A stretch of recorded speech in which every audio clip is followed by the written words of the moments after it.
Hello, everyone, and welcome to SmashBoxxTV's podcast 173. I'm your host, Terry Miller, the Disc Golf Guy, along with Johnny V on our chilly December 12th night, 2017.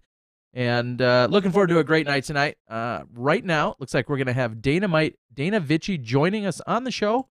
We're also going to then have a quick check-in with Steve Dodge. He's a few weeks ago, we talked a little bit about the MVP Open and some exciting things taking place there. Of course, he'll be able to give us a snapshot of what we're going to see in 2018 on the Pro Tour. We've also reached out to a couple of other players that have talked about some sponsorship moves, changes, adjustments, teams, all that kind of stuff. So we may or may not have another surprise guest or two a little later on in the show. For now, we'll keep that a secret and see if that somehow we can make it happen. I say we just tease it out all night and then have it not happen. I feel so bad. I know there's a number of nights, and it usually comes down to just some logistics where we talk about potentially having a particular player or guest on, and for one reason or another, it sometimes doesn't work out. So I'll keep my guests in my back pocket here. All right. I do want to give a quick shout out to Christopher Hill, who's a Smashy out there. He made, if you saw the little preview Smashbox icon and the one that's right now in the lower, right in the middle. Yeah, right in the center, I think they call that. He put a little, he gave us a couple different versions of that, and I wanted to thank him and use them. I think they're kind of cool and something, we can maybe just update once in a while for our viewers and for us. Just freshen things up a little bit in here. So thanks, Christopher Hill. Truly, truly appreciate that stuff. Changing things up a little bit. We appreciate it. And speaking of it, just before we got started tonight, I said, I think we need to update that Facebook header. There's some things that we need to get upgraded and updated as we move into 2018.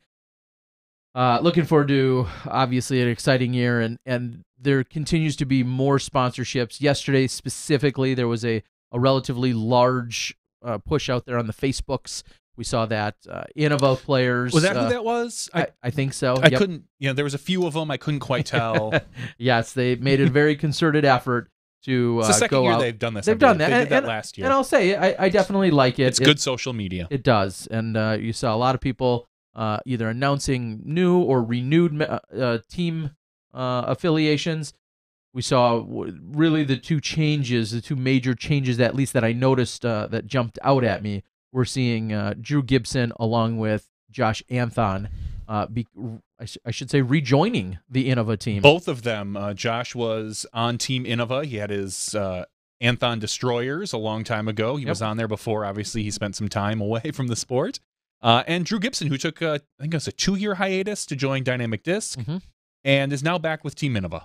Yeah, so those, and then just last week, I think we were talking about a little bit.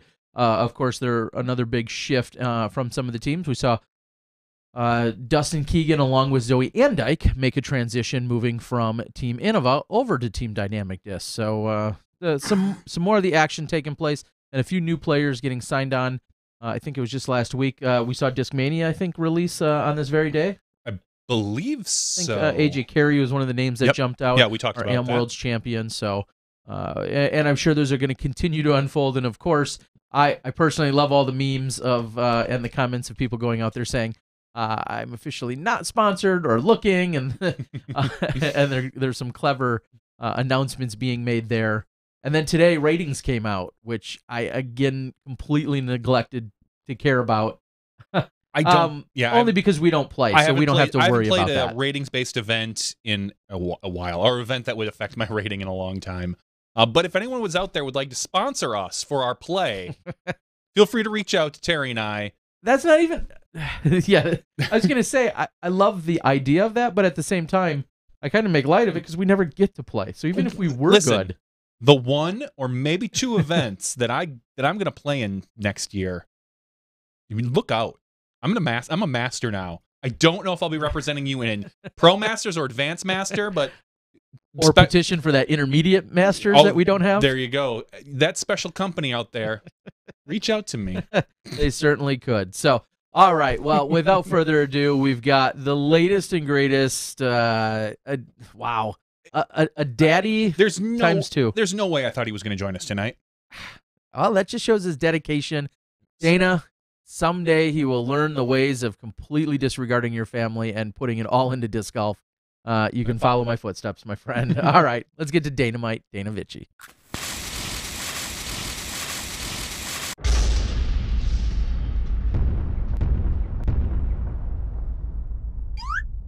Boom goes the dynamite.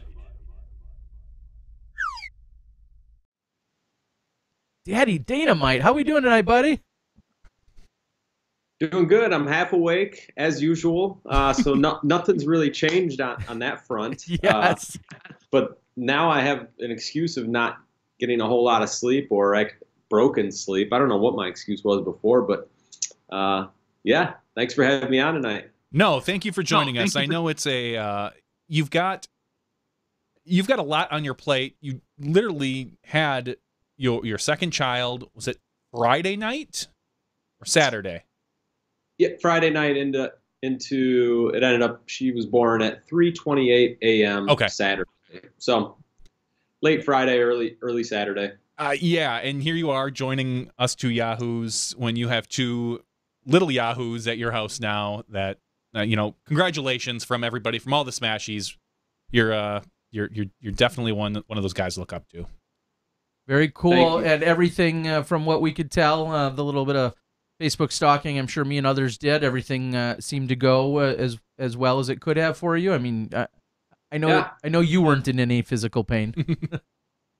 No, not at all. Yeah, things went great. And I'd heard rumors. A few people told me that, hey, the second baby comes a lot quicker, so be ready. And I said, yeah. And for us, that held true. Where Edith 2.5 years ago, Ashley was in labor for a good portion of the day. Where this time, her water broke at 8. We were at the hospital at 10, and they kind of said, yeah, we think you'll have the baby in the morning. Next thing you know it, the doctor's dragging his butt out of bed, literally barely making it. And our healthy and beautiful little girl, Lucy Joan, was born at 3:28. I actually think the doctor, it was probably about right around 25 minutes total with us. He was in, baby came out, he did his thing, and was gone. It was amazing. Those doctors really don't do much unless there's a problem. No, Wow. Seriously, like a lot of that stuff is taken care of by the nurse or they do a lot of that stuff. The doctor is there, obviously, because it's comforting to the mom to have a doctor there. But on top of that, in case there's a major issue, but I've seen on TV, anyone can deliver a baby. You need a towel and a boiling thing of water, I guess. And that's it. And you can deliver a baby. Wow. I've seen it. Straight from Johnny's PhD shop here. Sounds pretty easy. Yeah. Well, I'll keep that in mind if I ever find myself in that position again. The three of us guys sitting around talking about the pains and challenges of childbirth. Yes. So that brings up the next question we're going to ask you in public. You're all done now, right? I am most likely all done. Two and done, that is. Okay. So, and is Ashley done? Hopefully she's done it too as well if I'm done it too. But yeah, I'm yeah. Go schedule that appointment with the guy doctor. Go make it happen. That's probably around the corner. So Merry you guys Christmas. see me Yes. That's why. But yeah, so everything's going good. Went to the doctor today. Healthy baby. Ashley's hanging in there, and she's up a lot more than I am in the middle of the night. So I'm getting a little sleep, although it's not my normal 14, 15 hours I try to get. Some have challenged. Some have said it seems kind of like Dana is sleepy by the time he gets on the show. And as you said, now it sounds like you might have a legitimate excuse. Or you could just be waking up, honestly, at this point, for the next couple months. That might be it. But yeah. Hey, enough about me. Enough about my my amazing little babies and humans and sleeping schedules. Let's talk some disc golf. There is still disc golf going on out there. I have seen some. It does exist.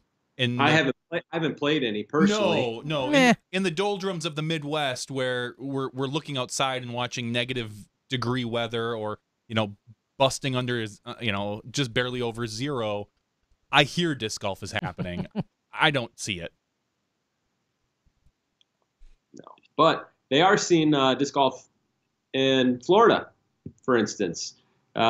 This last weekend, the 6th annual Chain Hawk Open was in Gainesville, Florida. Gainesville, hometown of Double G, Garrett Gurthie. Word on social media, per GoFundMe, is he's looking to go back out on tour. I saw that, and I'm just going to interject real quickly and say I thought that was interesting. I think I saw specifically Jessica Wiese, who of course has re-signed and has her contract with Innova for 2018. Did I see specifically that Jessica Wiese said Garrett and I are going on tour? Did you see that too? I didn't quite catch that. I saw that Jessica was talking RV or pulling some sort of trailer. That's the extent that I caught on her. But congratulations to her for continuing her Innova sponsorship. Team Star, right? Yes, she got moved up to the Star team. Yeah. Pretty darn good player there. But yeah, no, I didn't catch that her and Double G are going to be on the road together. Yeah, I'm now just seeing the fundraiser discs or the fundraising opportunity that you had talked about, and I know that she was talking about being able to pull a trailer and the tow weight and all these other things. But I could have swore, and I'm sorry if I'm dead wrong, but I could have swore I saw specifically she said something about, as you mentioned, Double G being back out on tour or possibly playing again in 2018, and that those two were looking to travel together. Having Double G back on the tour would be a lot of fun. Absolutely. He's a great, I always want to call him a kid because we've known him forever, but he's a great guy, and he throws a country mile, and he's a lot of fun and gregarious and just a well-liked individual. Yeah, definitely. He's one of those good people, good people on tour, respected by players, and then definitely a fan favorite. And who doesn't love someone that can throw a country mile? That's Double G. What now? I guess I don't quite know. I don't know if Terry is Garrett. Is he still with Latitude? We know that he had gone from Innova to Prodigy. Well, originally Gateway coming up, and then to Innova for a few years. Then hopped on with Prodigy for those first couple of years, and then kind of dipped off tour, and then came back to being sponsored by Latitude, no touring or anything, and now he finds himself, like me, south of the Mendoza line, aka south of the 1,000 rated line. He's 998, which I imagine will most likely be changing pretty quick for him with so few rounds and him being a world-class player. But anyways, I wonder what kind of disc he'll be throwing, if he's sticking with the Trilogy brand and Latitude, or maybe going back. I don't know if I saw an Innova post from him, but again, I've been a little preoccupied and not quite sure what's going on. That is a great question. I'm not sure, and I can't find the exact spot, and sorry to harp on it a little bit, but she had said something. Jessica was talking about an SUV to tow a trailer, 3,100 dry weight, blah blah blah, and then specifically later she laid out within her own post something about. Is Jessica originally from Florida? No, I think she's straight up California. Oh, she Cali girl through and through. And she says, I'm touring with 2 other people and 2 small dogs next year, not minivan capable, and then goes on to talk about more. So maybe somebody out on the board. I haven't been paying much attention to the board, but so either way, and if they're not touring together or among other people, then I've just started a pretty funny rumor. But I thought I saw it somewhere specifically, so it'd be great to see him out on the tour, as you said.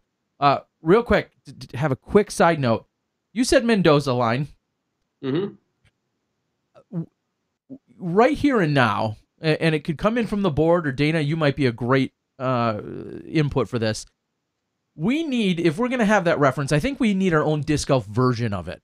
We need someone that is always hovering right at that 1,000. Is that what Mendoza line is? I mean, I don't even know the reference in theory. I've heard it, but I don't know what the... It's, as Andrew on the board says, Mendoza line is a baseball reference below a 200 batting average. Oh. Dana's Well, that's referring to bad, being then. rated under 1,000. I suppose if you're... But I mean, okay. he was, the idea is that there's a get the- line and Okay, okay. I get the line. So, It's just, so right here and now, we need someone that is consistently always hovering that. And I would go from the 995 up to the 1,005. now the question is, can they ever bust 1,000? Oh, sure. If I'm understanding the reference, or maybe not. Maybe according to this reference, it's someone who maybe never gets above it. I guess we need a clarification there. But I would think someone in that 995 to 1,005 range would be what we're looking at. Chuck Kennedy. All right. Who would you say, Dana? I mean, boy, I see it coming across. I see it coming across the board. Maybe that we've seen Eric Oakley, but he's slowly been progressing up. Yeah. He's been on tour. I suspect that now that he's hitting that 1,000 number, that it's going to be something that continues to climb. yeah. I don't, while that could have been the AJ Risley line for a few years. He kind of was the same as Oakley, kind of just climb, staying right under that. But I mean, the Mendoza line, all right, 1,000 rated. If you're 1,000 rated in disc golf, it's pretty good. Yeah. If you're batting 201 in baseball, that's not good unless you're a pitcher. And even then, it's... I know, but I just correct. think we need that reference for somebody that hovers around. I'm looking right now. I just happened to click on one of the guys at the Florida event. Colin Forehand is at 995. He has been at about 990 to 995 since 2014. Never quite busting up to over 1,000, according to his ratings history. Poor Colin, but we might have to call it the forehand line. Okay. I like it. Taking the forehand line. It's got so many subtle, nice meanings to it. I mean, it could be for Colin forehand. It could be maybe someone that only throws forehand is never going to get over 1,000. I don't know, but I'm going with I'm going with forehand line. It's done. All right, there it is. It's an official Smashbox item now. Pass it on. Okay. All right, sorry. Right. Where were we? Sorry, you were talking about some event somewhere. Yeah, so anyways, before we got on the double G tangent, forehand line. Speaking of forehand, Colin Forehand did play in the Chain Hawk Open. Played some really good golf aside from the first round, but it wasn't good enough to beat Charlie Goodpasture. Charlie continuing his really solid year and actually his really solid play of recent. I think that's 3 Florida wins in a row. I think he even beat Johnny McRae the other day. So playing some really good disc golf here in December. It's Charlie Goodpasture. So that was, again, the Chain Hawk Open in Gainesville, Florida. Another state that's still playing a lot of disc golf, Arizona. Arizona State Championships went down this last weekend, 144 total players, B-tier event. Going wire to wire, none other than Arizona's own Paul Ulibarri. Played some pretty good golf, 1047, 1051. Got himself a little $705 paycheck. Can't argue with that. Finishing tied for second place, Jeremy Herr and AB Anthony Barela, and Danny Beauchamp from Illinois made his way out there and shot a couple of really good rounds, 1033, 1024. But shout out to Yuli for a really solid couple days of disc golf right there. Can't argue with basically averaging 1050 on the weekend. On the women's side, Vanessa Vandeventer got herself a win, but it was only over one other player. This a person did she make any posts about being picked up by any sponsors? Terry, we saw her play really well when you went out and covered the women's event in Arizona, and she was a heck of a putter. And I know that it looked like she's planning on playing a little more next year and maybe seeking sponsorship. Yeah, that's what she had said to us on Facebook and having offline conversations with her. I know her caddy, Phoenix Ruger Redberg, is out there, and she has a very, very simple bag. She literally only has a handful of discs, and I think she could be swayed any given direction. I know she's thrown, she had some Discraft in her bag, she had some Innova in her bag, and as far as I know, I did not see anything about an announcement of her getting picked up. She might need a little bit more time, but the Smashbox insight here from all of us would probably concur that now's the time to grab her. If you're thinking about picking what you say in this day and age. Correct. I apologize. That was completely. Should I just fire myself from the show now? I'm afraid we're gonna have to have a meeting with HR. Yes, and I'm officially on suspension. Johnny, you can take over the show. Now is the time that you want to sponsor her. Yes, to get ahead of the group when she does blow up. Yes, I was gonna say. Now is not the time to pick her up. Nope. Now is the time to sponsor her. Yes. So it would be good. It would be good practice out there for a company to do so if that hasn't happened yet. So, yeah. Yeah. Moving on.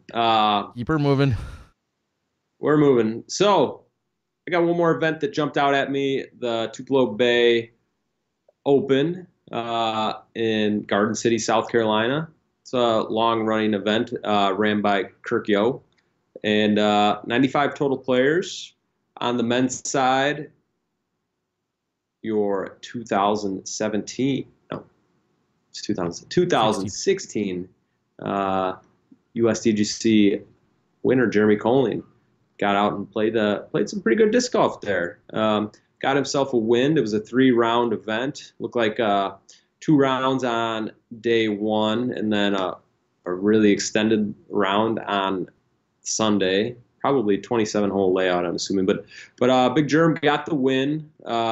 Wasn't a whole lot of money. A lot of times, this was an event that's at a golf course, and a lot of times what we find is these events that are at golf courses have smaller purses, and one of the reasons is that you have to pay a greens fee to get on the course. So maybe $15 to $30 of your entry, maybe even more in some cases, are going to the golf course. So I don't know. Let's say if you paid $100 to get in, maybe only 60 or 75 of that goes into the purse. So Germ he only won $290. There's 20 open players, but that's probably the reason why that number is so low, even with being a B tier and having the added cash requirements. There was a pretty decent Masters field too, 13 total Masters players, and Innova's own Matt Peckham, a lefty from Charlotte, North Carolina, got himself a nice little victory there as well. But I half expected to see a couple Spike Heiser events, but I'll just have to hold my breath until next week. But this has been a long-running event. I've always wanted to go to it, and maybe someday. But looking forward to next week. Terry, I know you're going to be hopefully not wearing a snowsuit or shoveling any snow next weekend. No, I'm very excited. I'm going to be heading down to the South Florida Open. In fact, I leave in 2 days, so a little under 48 hours. Heading down there, I'm going to meet up with Disc Golf Pro Tour Zone Seth Fenley. Going to meet up with him. I'm going to fly actually into Orlando. It worked out as a little less expensive. Him and I are he's going to grab me from the airport and pick me up.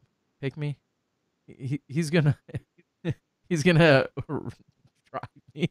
All right. Seth is going to take me down to West Palm Beach area. The event for pros has a single round on Friday, 2 rounds on Saturday, and then 1 on Sunday. And I know the non-pro divisions, as I spoke with Minnesota's own Jason Wilder today, the non-pro divisions, I think, play 2 on Saturday and 1 on Sunday, and they don't play that Friday round. But 4 rounds, it's the final and only A tier that we see on the schedule left here in 2017. And super excited to go down there and cover it. It's an area of Florida that I've never been to, and it's a new course, new event, all that stuff for me to go down and cover it, and I'm super excited to do so. I'm looking Well, I forward to think it. I'm excited about it too because that means presumably eventually we'll get some coverage, some of a new event, something I'm not quite familiar with, and some fresh disc golf. We're seeing Central Disc Golf continually drop videos on us of previous recordings, but as for something fresh, it'll be nice to see that coming down the pipeline. Hopefully sooner than later, Terry. Yeah, and I have some other interesting updates about that.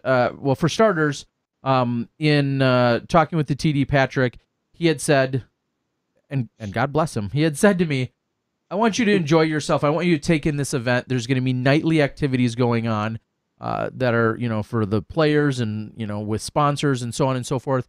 He, in so many words, said, I don't want you to rush out of there or rush off the course to go try and hammer out a video so that it's out immediately. And Okay. so, yes, we're going to get to it, of course. It'll more likely then be after Christmas, considering this is coming in a few days, just a few days before it. And so for all of that, again, it's just to be able to take that in and enjoy our time down there and have a little bit more of a relaxed pace. So you will see them, but that's how it's going to unfold. The names that we're looking at, as I'm looking at the registration list right now, I see Chris Dickerson, Austin Turner, Zach Melton, Grady Shue, Lance Brown, Nicholas Masters, Weston Isaacs, all currently on the list. I thought, at one point, I saw Big Germ's name on there. Maybe not. A name we also see is Thunder Schultz, which is Silas's brother. Who I've heard is a better player than Silas, is what I've heard from a couple. He's rated a little bit higher, and he's taken some cash already as a professional. So we'll see him, and then one of our favorite Smashies and one of the greatest guys out there, Jeff Hungerford, is going to be down there at the event. And he recently moved into the Open division because there weren't any competitors really in the Grandmasters where he was signed up. So PDGA number 688, Jeff Hungerford, who's got over 110 rounds on his player profile for the year, or in his rating right now. Yeah, I think he impressive. won last week. He probably did. He's just out touring around because what else do you do when you hit Grandmaster's age? You go out on tour and play around the country and take in disc golf. He's in a very admirable position. I think a lot of people would love to be in the spot he's in right now. And congrats to him for not only playing well, but being able to do what he's doing at this point in his playing career. So, yeah, so it's exciting. I hope to see a few more pros. Unfortunately, we don't really have any pro women signed up. I know Jessica Hill was potentially going to be signed up, but it sounds like she's battling some kind of injury or something. And obviously we know Madison Walker, who's on the opposite side of the state, albeit in Florida, is nowhere near there, but she's still with her injury. So, yeah, there's not really anything going on for an open women's field, which is too bad down there. But looking forward to some good competition over 4 rounds of golf. And we'll be reporting back maybe with the winner next week, I think is what we should be doing. Dana, do you have any other stats or details or tournament information for us? No, not too much. Just we're winding down into Spikeiser season, and it's nice that we got an A-tier next weekend to look forward to, and then eventually the coverage for that. So yeah, that's about all I've got. I'm personally hoping to play some disc golf, maybe sometime before next year.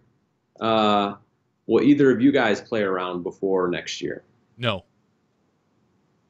Not likely. And the one maybe small chance for me to do that is if I move forward here with what looks like a flex start C-tier singles event taking place down the Chaining in the New Year on December 31st. If I do that down in at Lincoln Park in Kenosha, Wisconsin, it'll be a flex start, like a 10 to 1, start time kind of thing. And it'll be 1 round, and I may or may not jump in on that. We'll see what the weather's like and if I feel like playing at that point. That would likely be the one remaining round of 2017 that I actually might throw a disc in. But we'll see. I'm looking at the 10-day forecast. I'm seeing next Monday, or this upcoming Monday, I guess it would be, so about a week from now, a high of 41. Ooh. What's it going to be in Florida on that day? Don't care. I might be. Don't care. I'm guessing probably low 70s with a chance of some rain at some point for about 15 minutes. I'm looking forward to some Florida weather. So, Dana, I'm going to wrap up with you on this note, on this question for you, this not so hypothetical question. You speak of coverage. And thanks to Matt Simpson, who we talked a little bit about last week from Country Disc Golf, who the Disc Golf Guy teamed up with, we were able to capture some bonus coverage out at the Hall of Fame. Again, we were there to do the shows at night and to do the women's coverage. And in the meantime, I ran out and got some stuff, as did Matt. We've got all this footage. Matt's got rounds 2 and 3 edited together. We're going to lay some commentary on top. I started editing together the footage that I have from those 3 rounds, including Paul McBeth's insane round to wrap up the tournament. During one of the rounds that I filmed, I filmed 3 rounds. During one of the rounds and during my edit last night or the night before, I came across a situation, and just for now, we'll leave out names, but I came across a situation where a player had a birdie putt. This is one of our top-level players, had a birdie putt. They missed the birdie putt. They tapped in for the 3, and they moved on to the next hole. One of the other players had parred it, and I think one of the other players birdied it, whatever. The player that missed the putt and took the 3 was not the person in control of the scorecard. They were, in fact, I think the last to do the scoring per the order. However, it looks as if the score was incorrectly written down as that person taking a birdie. So someone essentially got a free birdie out of this because the scores were added up at the end of the round. The scores that were written down were all added up then correctly. They were also then put from there, they were taken and then put onto the PDGA's hole-by-hole scoring, which I thought, well, that's not always accurate. Depends on how it gets entered. Hole-by-hole live scoring on the PDGA site is not binding or is official, so you always have to keep that in mind as a viewer and as a player. But in this case, I know that they basically took the scorecard after the fact and then copied it onto the live scoring so you could see all the hole-by-hole scoring. And, which is a whole other UDisc conversation we could have on another day because that couldn't really happen that way with UDisc. So here's the question. 2 months later, I'm editing this bonus footage. This score is incorrectly. Is there anything that can happen? It is maybe the first question, or should happen. Does anybody care?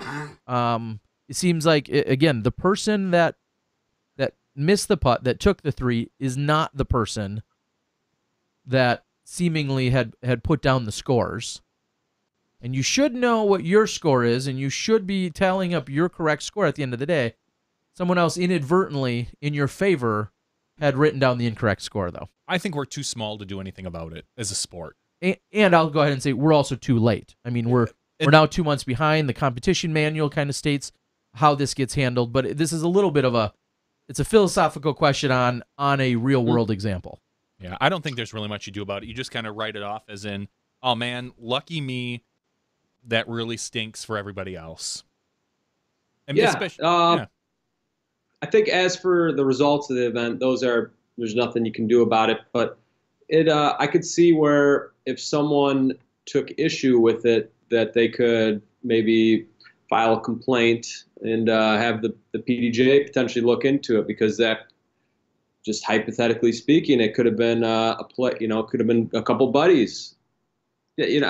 I really, really doubt that it was. That someone would do that. I hope they wouldn't ever do that. But we live in a really crazy world. Correct. So right? I'll go as far as saying these people are friendly, but after a little bit further research, the person that did it, I think it was a complete, as he would say, probably something along the lines of a brain fart. The person that did it, it was completely unintentional, obviously, to give his fellow competitor a better score. And I don't think there was any collusion or anything malicious. In fact, quite the opposite. Sure. It's just interesting to see it unfold. And then I think, wow, yeah, what if I would have had the time or been able to edit that footage, say, that night? And clearly, you talk about video evidence. We've seen how this is kind of has played out in a few other events where a score, seems to have not gone correctly, and then it was kind of brought to light. But I'm noticing this literally 2 months later as I'm now looking through this footage. And again, the official stance is it's too late, and it is what it is. Did it? Someone asked, did it affect the outcome? It certainly did. He was I'm looking right now, and they did cash, and it saved him a stroke. It saved him. I mean, it earned him. It earned him probably an extra $30. Sure, when it was all said and done. But then there's bigger implications, as this is the end of the national tour. This, is the final stop there, depending on where you place. It'll affect everyone else's placement and can affect those final few points. I mean, there's obviously some bigger implications that can be weighed out from as a result of this. Anyway, yeah, it's going to be interesting. So if you were doing the editing that night and trying to bust the video out and saw the mistake, would you have gone to the players that were involved in it and said, hey, I saw this, you do what you want with it, or would you just let it be? Where do you, as a media, where are you at with that? Well, and it's funny because is this along the exact same lines of what I'll say is censorship? Is it my responsibility when somebody blurts out something, and should I be taking the time to have to edit it? And that conversation I think we've beat to death before. But in this case, if it was the night of, I think I would bring it up to somebody. I would probably bring it up to the group. I'd either bring it up to the individuals and or the TD, because at that point it would get dealt with. Yeah, I would bring it up to somebody. And then we could, again, go back to this whole question of, I think it was with Waisaki at Memorial last year, at least there, where I think it was Jomez or Central Coast or one of the other crews that were doing their post-production, and that's when things kind of got discovered as a mistake in one of his scores. And so I would bring it up with someone. I would likely go directly to the TD, which in this case would have been a PDGA staff member, Zach, who I think was the TD on file there, him and or Michael Downs. And then I would then probably bring it up with the individuals. And again, it's kind of funny because it was one guy accidentally benefiting a fellow competitor. Yeah. So yeah. So most of the time when I'm playing, I really go over my score over and over. But some days I just play, whatever headspace I'm in, I play around and then look at my scorecard and count it up and all right, that's right, or double check it and toss it because I'm frustrated or whatever it might be. But I could, that would be a tough one to swallow for the player that caught the benefit, because it's if you just quick glance and everything is correct, but what's not happen? It's not going to happen next year. I was going to say we got UDisc on for the majors, the NTs.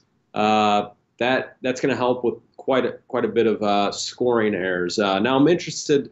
I didn't quite do any research on it, but who is going to be doing the scoring for UDisc at these T events and majors? And the question is it going to be? And this is something. Hopefully, maybe we'll talk to UDisc maybe next week about this. Is it going to be for every group? Is it only going to be for like the top 2 or 3 cards, what the PDGA traditionally has done for live scoring? Yeah. There's a lot of questions to be had because it does take an army of volunteers in order to do this. So hopefully, and I know UDisc is on the board, so maybe they'll chime in with a little bit of information. But I myself am very excited to see UDisc for a number of reasons. One, any NTs that we cover live, which we're looking at a few next year, will have UDisc, which is a huge advantage for us. 2, the ones that we're not covering live, I'm going to be able to keep much better track of the players than I was in the past. Correct. Yeah. So you'll be able to see the story unfold in via the numbers and everything else that they put on there. And I just we talked right before the show started, like literally moments before it, and said, I think it would be great to have Matt or Josh, more likely Matt, if he could join us maybe a little later on tonight, if he's still around. We're going to talk to Steve Dodge next, but if Matt could give us a few specifics or details as to what that all exactly means. But I know he's probably smiling or winking or giggling when I said this would be far less likely or nearly impossible to happen next year for this situation that had just happened, because you're not entering a score on your disc. You're entering strokes or where someone previously threw from, and therefore scoring errors are next to impossible other than user input to have. So, and I like anyway, very interesting. I like to see that the PDGA recognizes a product that is an improvement over what they have and has taken a step back and said, listen, you guys are doing a great thing for disc golf. What you have is really, really working, and people seem to really like it.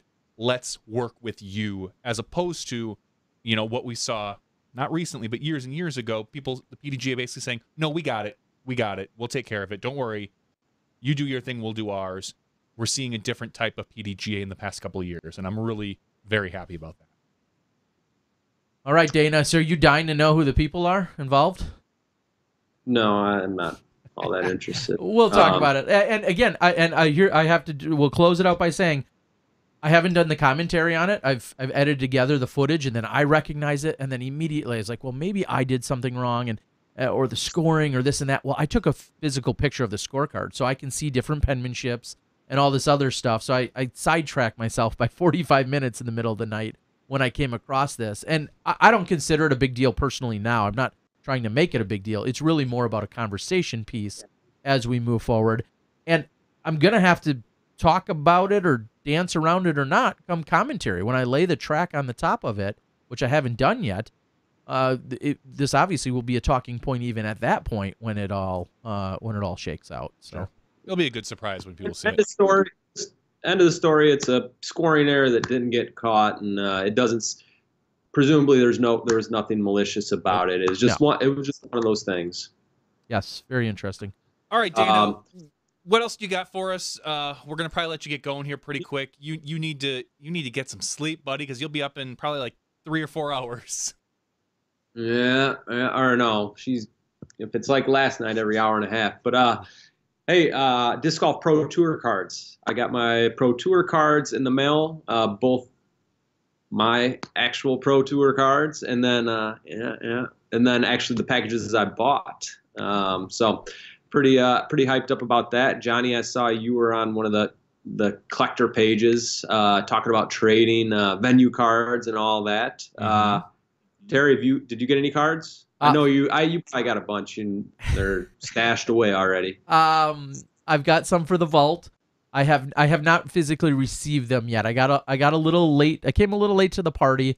I still have to go through all my dozens of packs that I still have from last year. And I was just thinking, do I get them into sleeves? Do I hold them in some other mechanism or put them in a card box? How do I want to preserve them? But I do have a lot.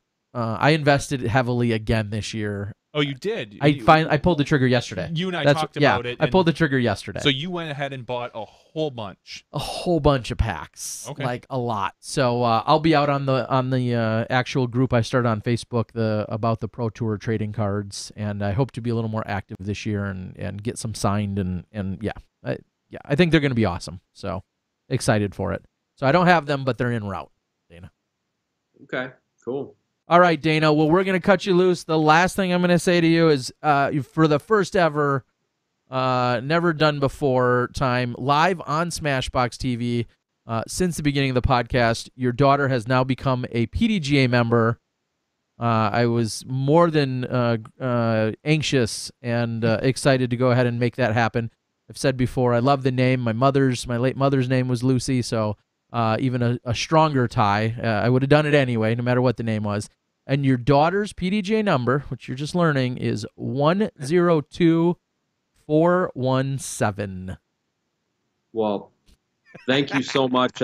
That's very kind of you. You also, for those that don't remember or didn't know, Terry also got Edith her first PDGA number. So why if everyone else did that and purchased PDGA numbers for someone, we're going to grow a lot quicker, and maybe it gets somebody even more interested in disc golf, especially if it's a female. Maybe they get a little older and say, hey, I got this PDGA number. What's going on here? But thank you so much, Terry. Thank you for the very cute video that you directed with your daughters. They are there's something else. If you guys haven't seen that, head over to my Facebook page. Terry, I believe, posted it yesterday or the day before, whenever it was. Very, very cute stuff. Thank you so much, and thank you everyone that with well wishes and everything. We're so lucky and happy, and life is good, and I'm glad that I could join everyone on Smashbox tonight. And I want to give a special shout out to my dad, who has been tuning in. I'm not sure if he's in the crowd tonight, but what's up, Dad? And Terry, Johnny. Yeah, this was a lot of fun. Thanks for having me. All right, buddy. Well, thank you again. Congrats to you and the entire family. Thanks for everything that you're doing and contributing week in and week out. We really appreciate it, and we wish you the best of luck, and hopefully you can go get some sleep and a little bit of relaxing. Oh, yeah, I'll be sleeping in a few minutes. All right, pal. Have a great night. Thanks again, Dana. Thanks, Dana. All right. And there again, our most, a daddy again, Dana Vici. Thanks for joining us. Glad to do so in the PDGA memberships. It's one of my favorite things, and I love doing it to help out some people, and I love the idea of getting that membership as early as possible. His daughters may or may not get involved with disc golf, but if they choose to, then knowing that they had a nice, early number for them, it's just, it's a great gift, I think, for anyone to bestow on anyone else, and love to do it. So we're going to call up in just a few moments. We're going to have Steve Dodge joining us. He's going to give us a quick rundown. As many of you know, Steve Dodge, of course, very active and employed by Vibram for a number of years. And then as he moved into his full-time role at the Disc Golf Pro Tour, he had stepped back from Vibram, and now there's a little bit of direction change. And we saw this year, or in the last week or so, MVP stepping up. And I know we had a quick conversation about that, so I think we'll get more details out of Steve. It's going to be tough not to call it the Vibram Open it is. To call it the MVP. You are right, and I'm good at making mistakes, so I bet you I at least once refer to it that way. I think we're going to start an over-under. I'm going to go 3 during the weekend. Per round? Oh, okay, that's not bad. No, it's like about 1 per day. Oh, yeah, that sounds about right. I could see doing just that. And so I'll pre-apologize to our MVP representatives out there. I've been working with Steve and doing some other exciting stuff over from MVP. And they're making some big waves, so we'll be excited to bring them into the fold as a even larger sponsor and partner than what they've already been with the Pro Tour for the last couple of years. They're doing good stuff over there. Should we give Steve a call? Yes, he says he's ready, available on Skype, and we'll be able to hit him up, see what he's got going on. I'm guessing he's sporting some glorious hair and glasses. That's a given. Oh, yeah. So we'll see if we can get Steve Dodge. He claims that he's ready to go. Well, we're calling him, so we're gonna get that. And Steve Dodge, I think, is getting fancy tonight. He's getting professional. Wow. He thinks that his backdrop can outdo our backdrop. I don't think so. Wow. Welcome to the show from Disc Golf Pro Tour, Steve Dodge. How are we doing tonight, buddy? I'm doing great, Terry Miller. It's great to see you. Before I get going, I will admit that I was watching you guys a little bit tonight. You know how much I watch you. Almost not at all. Almost none. But somebody mentioned the dismemberment plan in the comments. That's one of my absolute favorite bands. I was talking about them. I've seen them probably 10 times in concert. I've been up on stage dancing with them. They are one of the best bands that I think was ever in, around, or whatever to me. Better than Extreme, who we talked about last week. Just a little better than Extreme, who we talked about last week. All right. So, Johnny, you might want to check your head a little bit here.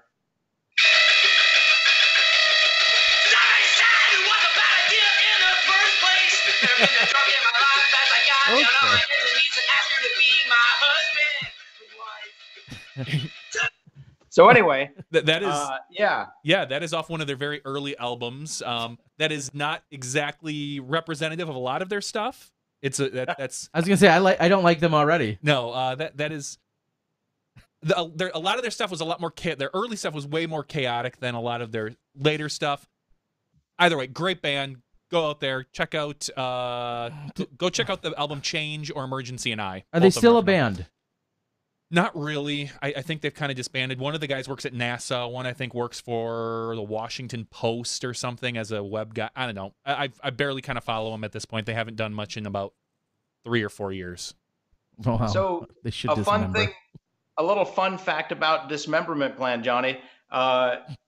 Eric, Travis, Jason, those guys all grew up in Fredericksburg. Yep. And Dismemberment Plan was a Fredericksburg band. My first business was a CD brokerage, and we manufactured CDs for bands.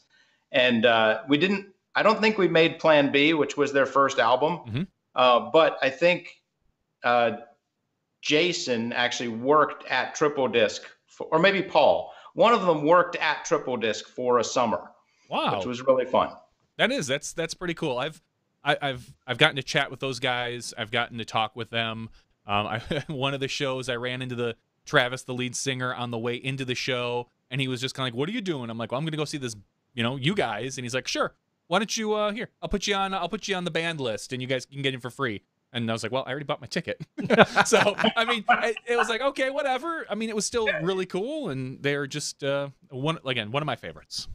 I will agree with you, and I will admit I've only ever heard Plan B. Oh, so now I have a lot to look forward to. Go get the Change album. It'll change your life. Oh, so And while we're talking about music, I'm going to recommend White Stripes. The White Stripes. your favorite band. I just found out that they're my favorite band. Okay. Fair enough. Yeah. All right, Steve. Well, I'm not sure. I don't know if I did you justice in talking about some of your transitions throughout the years, disc golf transitions.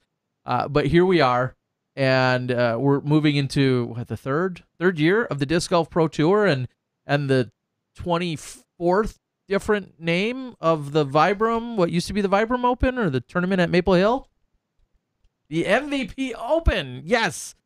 How does that work? That works pretty good. So talk to us a little bit. MVP, a huge partner in the last 2 years of the Pro Tour. MVP, just coming into the disc golf manufacturing, kind of like Vibram was in more recent history. But this year they step in and want to be title sponsor of one of the most fun events on the planet. So little fun story that happened. And by the way, that logo isn't final. We have another logo that I think is a little bit better, but we have to see what the MVP guys say. But I talked to Jeff Laney over at Vibram probably 3 or 4 weeks ago, and he said that Vibram was going to be stepping back from the pro side of the game, and they want to concentrate on the AM side of the game, which makes a lot of sense. And they're going to be revamping their team. I don't know any of the details for real, but I do know that Jeff said they're stepping back from the pro side, so they're not sponsoring the Pro Tour next year. They're not sponsoring the Vibram Open next year. They're going to redevelop their team to try to push towards amateurs, and that's where they're headed. And I respect that choice. Obviously, I'm not a part of Vibram anymore. It was a very, very fun and fulfilling part of my life, and they've got a great team over there. And I expect those guys will figure out a way to make that work. And as it grows, I expect they'll come back to the pro side of the game. And it's not much unlike the approach MVP took its first few years, going after the amateur crowd. You didn't see them do a lot of sponsorship. You didn't see them sponsor hardly any big pros. So it's not a bad route to take if you're trying to maybe dip your toes back in the disc golf water. I mean, Vibram feels kind of almost like a slightly forgotten brand as far as discs go. I mean, obviously with the Vibram Open, they were always in everyone's mind, but now we've got the MVP Open, so I'm excited for that. Yeah, so I called, I have a really good relationship with basically all of the manufacturers at this point. MVP didn't have a big event, and I decided I'd reach out to them and see if they wanted to have a big event. And so I talked to Steve Holloway up at MVP, and he said, "This sounds really interesting. Let me talk to the higher ups and see if they think it's interesting as well." And 3 days later, we had a verbal agreement that we were going to make the thing go. So it was very exciting. MVP's on board.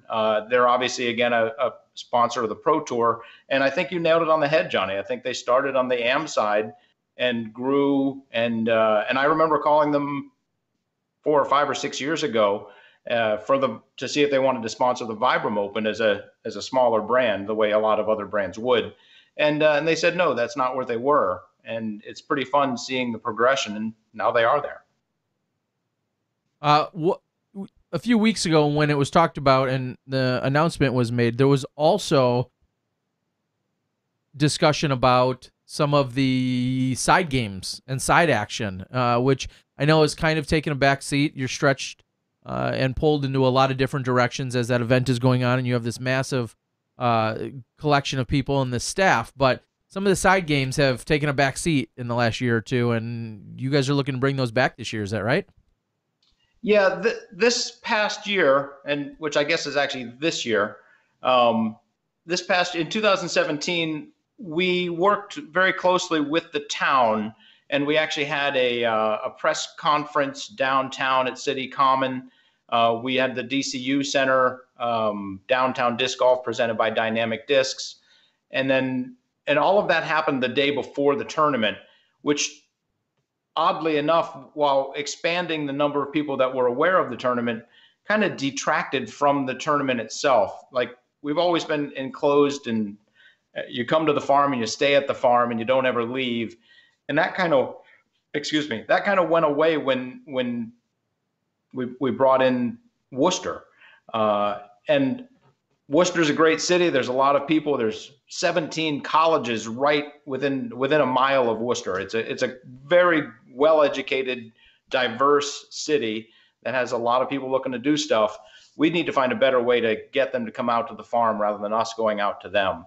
And I talked to Steve Holloway at MVP, and he was 100% on board with that. And he actually said that if he was involved last year, he would have recommended I not go to Worcester, try to encourage everybody to come out here. And he was correct, just like the dozens of players who mentioned to me that they felt like the event lost a step this year in 2017. So in 2018, we're going to bring back the long drive contest. We're going to bring back the 5 spots. We're going to bring back the putting contest, and all of the antics that make the tournament fantastic will be back in spades. One thing we are changing, I will say, is we're getting rid of the qualifiers. There's not going to be there. In the past, there's been a Vibram Open qualifier or a Maple Hill Open qualifier, whatever it was called. Going forward, there will not be an MVP Open qualifier. We're going to have tiered registration, and the event's just going to fill up that way. And then we'll have the 5 spots the day before for people to get in. Okay. So yeah, and that was kind of interesting in that the last couple of years, as you had the qualifying events, that wasn't in sync with a lot of the other tournaments, and being on the Pro Tour was probably a little bit almost even awkward in that sense. Is that right? You mean just running the qualifiers? Well, I mean, the qualifiers were taking place all around the country, and it's not an event you could just sign up for, like so many of our other events that you can just simply sign up for, but yet it was on the Pro Tour, and there just was, some inconsistencies there. That's a really good point, and that is one thing that we are striving to do, is to bring consistency to the top level of the game. Good segue to the Pro Tour. Another thing that we're doing, I'm trying to get the events to go down to 3 days. It's a lot easier on the players. It's a lot easier on the staff. It's a lot easier on you guys. And realistically, that 4th day, I've done some studies, and probably, I think it was 25% of the time the leader changed in the event. And I'm willing to take it and say, we'll get the leader right 3 days through, and that's the guy that's going to be the leader. And the 4th day too, in these cases, 1 or 2 events, maybe somebody could complain, but this is where the sport is right now. We don't have the resources to do every event at 4 days. And a lot of times people say the way to lead is by example. Obviously, I don't buy into that at all. So we brought the event down to 3 days, so sort of to say, look, this is something that you can bring your event down to 3 days and still have it be a fantastic event. And basically what we're going to do is we're just going to make the day before the event even more spectacular. Makes perfect sense. And you talk about consistency and something you're striving for on the Pro Tour. A lot of the events, I think, 7 out of the 10 or 8 out of the 10, not including the finals, are going to be those 3-day events. There's been a lot of discussion about Friday, Saturday, Sunday versus Thursday, Friday, Saturday. Are we still kind of in a wait and see kind of mode with that, or is that going to be always dependent on what's going on with the specific event? I think we're definitely still trying to figure that out. A generation from now, all of this is going to be figured out, and we're going to know exactly what the right days are. The Memorial, Wednesday to Saturday, the Waco, Thursday to Saturday, and after that, every event ends on Sunday, and with the exception of Ledgestone, starts on Friday. Ledgestone, Thursday to Sunday. Every other event is Friday to Sunday. So the vast majority of the events, 6, that's not that big a majority. Actually, no, 5, because 3 of the events are 4 days. So 5 of the 9 events are Friday to Sunday. The Waco does Thursday to Saturday because they want the AMs to play on the course on Sunday, which is a really nice perk for the AMs. If the AM side of the Waco grows significantly now that they know what's going on, we're going to look at that model and say maybe we should do that as well. What we have seen is that we get a lot more spectators on Saturday and Sunday versus a Friday and Saturday. And that's another thing that we're looking at. Well, and I think even from a live perspective, we've talked about that, where the numbers are going to come in. Is it the people during the week that are possibly at work? Some people can pull it up and leave it on in the background. On the weekends, you're more likely to be out actually playing in your own tournament or doing other things that weekends bring about. So which is why we use YouTube, so people can come home, rewind, and watch. Right? I guess if they can do that, they can. Oh wow, that's really nice. We offer that option. I invented that. That's very kind of you. So this year, we've got all of these stops, but you haven't finalized a final stop. Is that correct? We will have a tour championship. I am 95% sure where it will be.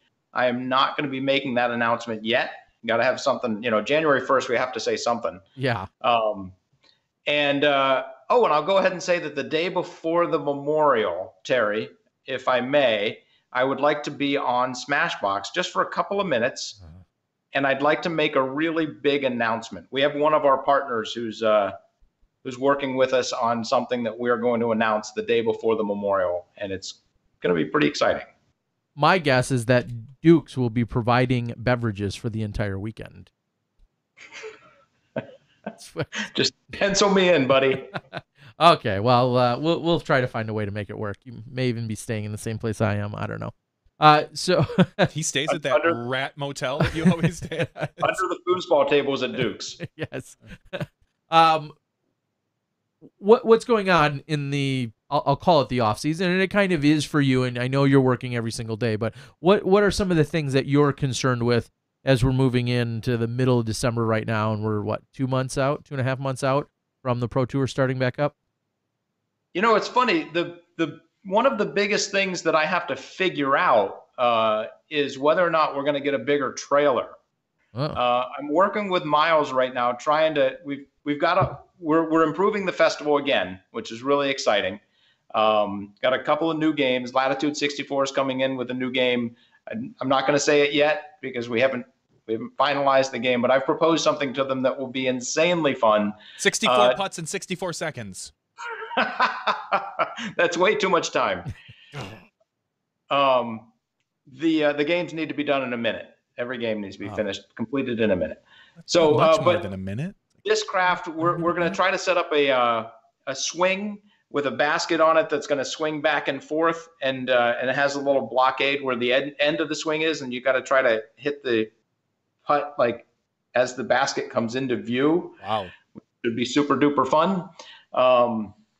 And then Dynamic Discs is actually going to give us some junior recruit baskets, and we're making a pyramid of junior recruit baskets. And to your point, Johnny, I want to do 7 putts in 7 seconds. That's what I want to do. 7 minutes in heaven. 7 seconds. 7 seconds in heaven. Anyway, go ahead. Survey says I don't know what you're talking about at all. And this is the first time that's ever happened. It happens to me all the time, Steve. It's fine. So, but anyway, we're trying to figure out. You got to try to, in addition to developing the partnerships, Sean Jack is developing the partnerships for the non-disc manufacturers, and I'm developing the partnerships for the disc manufacturers. And then you have to figure out what all the stuff is, and can we fit it in the same trailer, or do we need a bigger trailer?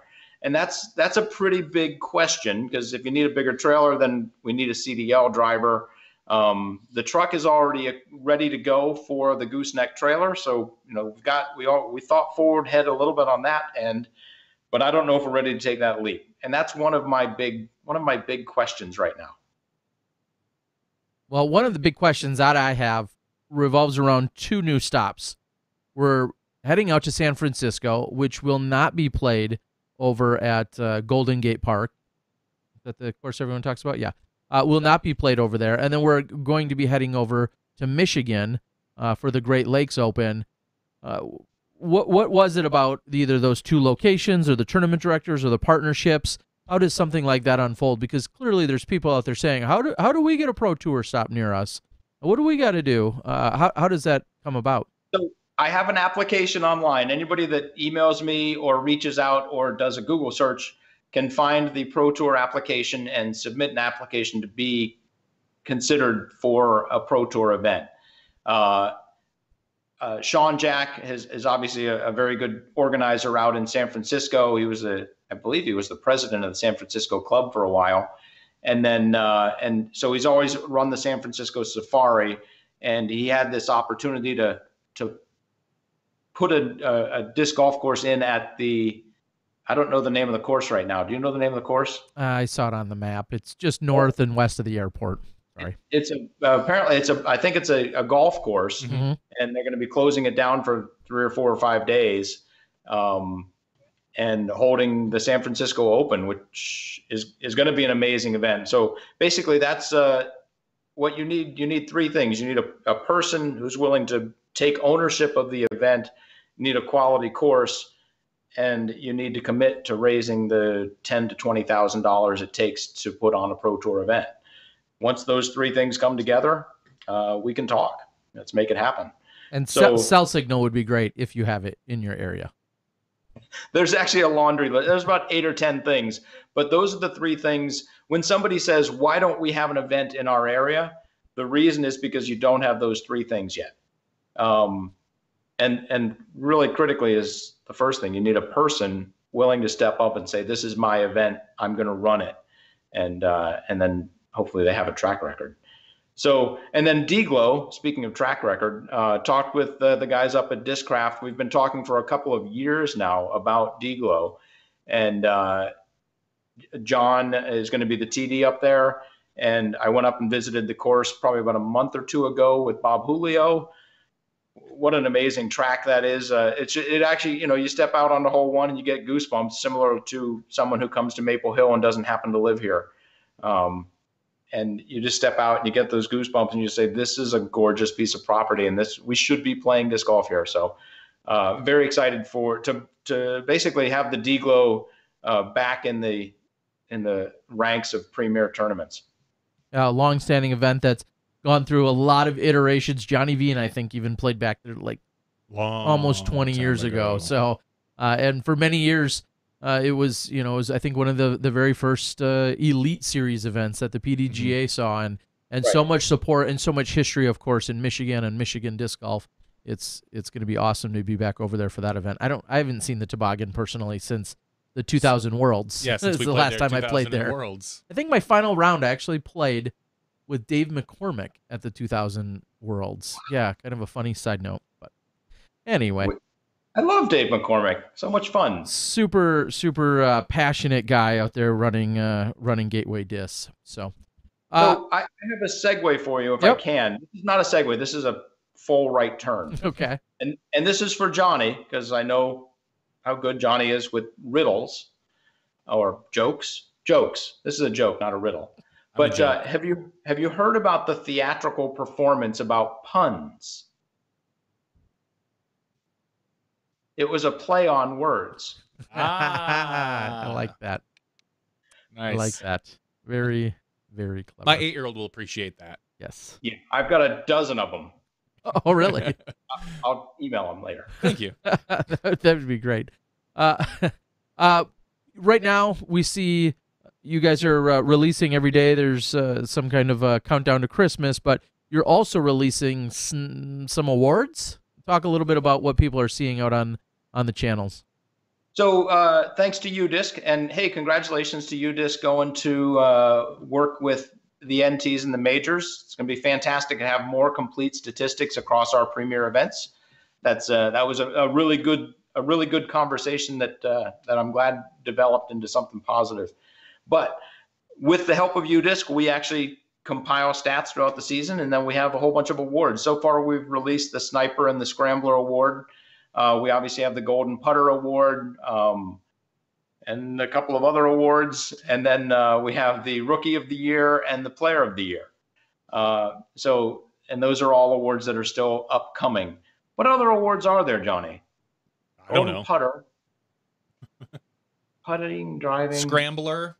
The Scrambler is the one we just did. That was Nate Sexton and Val Jenkins. Oh, we have a Hail Mary Award, which is the person with the most aces or the longest throw-in. And Terry, who was the person with the most aces on the Pro Tour last year? Yeesh. Did anybody get more than one? One person. Yeah. Are they a top 10 player? Yeah. Depends who you ask, but I'd say so. Okay. Devin Owens, maybe? No, definitely not. I want to think about who got what he said. He said, no, definitely not. I said top 10. Ouch. Well, here, I'm going to let's go through real quickly. Off the top of my head, I think of Greg Barsby acing hole 5 at Fountain Hills, hole 5 at Maple Hill. I think of Simon Lizotte acing in Jonesboro, and me and you, I think, screaming on the microphone. Ricky Wysocki finishing off the Utah Open, hole number 18. Johnny? I was going to say Paul McBeth aced somewhere, probably. I know he aced a couple times in practice at Idlewild. Johnny McRae got hole 3 at the finale. So apparently, Cale Laviska got hole 4 at Maple Hill, which your brother recorded. Yep. And then apparently Greg Barsby got one other one. That sounds about right. Wouldn't have been on film, but according to the UDisc guys, it happened. Okay, I believe that. So where? Well, that's one thing that when it comes out, nobody's going to be surprised. Okay. What? Spoiler alerts, a little late. Yeah. Speaking of surprises, this won't air until Thursday. So put it out tomorrow. Yeah, there you go. Great. Rookie of the Year. Wow, I really had to spit that one out. Rookie of the Year. Is that completely statistically driven, or is there some subjectivity to that? How do you arrive at Rookie of the Year? There's definitely subjectivity to it. And the big subjectivity right now is we don't really have rookies right now. Yeah. Statistically, like somebody who played in a Pro Tour event last year but didn't get on the Pro Tour, are they a rookie? It's definitely nebulous. Is that the right word, Johnny? Yeah. Yeah, nebulous is the correct word. Okay. Because what I meant was murky. Oh. Pretty close. Okay. So it's definitely murky right now. And until we figure out, it's probably going to take 5-10 years before we get to a real point where Rookie of the Year is a real thing and it's actually defined and someone says they're not a rookie or whatever. But so that's part of it. The other part of it is Matt and Josh from UDisc and myself, we basically have just an email conversation and we talk about who we think it is. And this year it was unanimous on the men's side, and the women's side there was a little bit of debate, but primarily, again, just because of the concept of a pro. Nah, I was gonna say I would throw out who I think probably is for female. Okay, let's hear it. Vegas. Are you guessing that they're a female? No, not at all. I would think the rookie, and obviously you don't have to confirm this, but the rookie of the year for the female, I would, in my opinion, Lisa Vegas. I can't. I don't know if you really call her a rookie, but this is. I the think season. breakout becomes a better term than rookie in her becomes case. a better term but this is the year she really showed up. Let's put it that way. So I think she had a trading card last year. I think she did as well. Which would imply she's not a rookie. No, exactly. But she wasn't really a household name last year. This year she kind of became. But you're right, not officially a rookie. So one of my favorite points of the year last year was, oh gosh, I think it was Idlewild. And Lisa ended up in third, I believe. I'm not sure of the event. It might have been GMC, actually. I think it was GMC. She ended up in third place, I believe. And she was so mad. And it was awesome because, to your point, Johnny, last year when she got third, she was ecstatic. And it was so much fun seeing the desire just to climb another notch in that leaderboard. Mm-hmm. And she's got the skills and a little bit more consistency and a little more distance, and she's going to be right up there. It's really, really fun. Exactly. Yeah, she did have certainly quite a year this year with a really strong performance then at Worlds, and then obviously, like you said, the consistency throughout the Pro Tour. Exciting player to watch for sure. Of course, one of the many we saw re-signed in her sponsorship contracts. Is there anything you can speculate when you think, I know you're talking to all these manufacturers usually about specific Pro Tour related things, but any speculations or reactions to what you're seeing out there, Steve, when it comes to sponsorships right now of the actual players themselves? I'm not following it. Okay. Yeah, you don't Did concern anybody move? Yeah, we talked a little bit. As long as you get him right on this for this year, I think you're fine. Yeah. What is that? This is one of the Pro Tour cards. Oh, I thought you had a specific one. No. I didn't notice any mistakes this year on the Pro Tour cards, as we saw a few slip-ups last year. Yeah, this year we did a good job of getting those proof copy to the players, and we gave them 2 days to go through it, and we actually gave them 5, but we told them we gave them 2 days, and probably 80% of them got back to us, and we did actually have one player's sponsor was incorrect. Oh. So I was very happy that we got that correction. You're making 60 cards. You're going to make, you just forget to replace out a logo. It's going to happen. Well, hopefully, who are you looking for, Johnny? I'm just looking at names on here as to think who might be changing. Who might be changed, but who might be rookie. Okay, so some of the sponsorships, some of the larger ones of note that have been discussed almost too much now. Drew Gibson has moved back from Dynamic Disc back to Innova, where he was a few years ago. That was announced recently. Also, we saw that Josh Anthon has been officially rejoined to the Innova team. And then about a week or so ago, we saw Zoe Andyke and Dustin Keegan move from Innova sponsorships over to Dynamic Disc sponsorships. So they traded Drew for Dustin and Zoe. If you want to look at it that way, yes. Okay. That would be one way. That's how I view it. And I don't know if there's any first-round draft picks or anything else that are also included in that. But well, if you're going just by looks, Terry, Drew or Dustin, Zoe obviously puts that over the top. So, but just Drew and Dustin, who wins on the looks category, Innova or Dynamic? Well, Drew definitely says Drew. Yeah, and everyone else says DD wins that one. Yeah, but Dustin's smile is so genuine. Yeah, I can't. No arguments here. There's the only thing we can do is get ourselves in trouble here. So maybe we can move right along. Let's move along. So anyway, that's a topic that I don't follow. I don't go out of my way to avoid it, but realistically, when it comes to the memorial, at that point, I'm tuned in and dialed in, but until then, whatever. Okay. You got spreadsheets to look at. Yay. Yeah. So the other thing that we're working on, Terry, to your point about planning, the other thing we're working on, we have all these banners that say Vibram Open. We're taping over the word Vibram and putting the MVP logo on there. Clearly, the way you should. Yep. The other thing is media. And we've had really good conversations with Joe Mez, with Central Coast, with you guys, with Prodigy, with some independent people who can film. And we're trying to figure out the best way to do the media. And one thing that I want to do, and is actually, it's my motivating factor, my primary goal, I should say. My primary goal for 2018 is to have, in addition to improved live, which you and I talk about with Johnny all the time. Is it every day now almost? Almost. I got more news for you. Maybe I'll talk to you next day or two. Okay, that sounds good.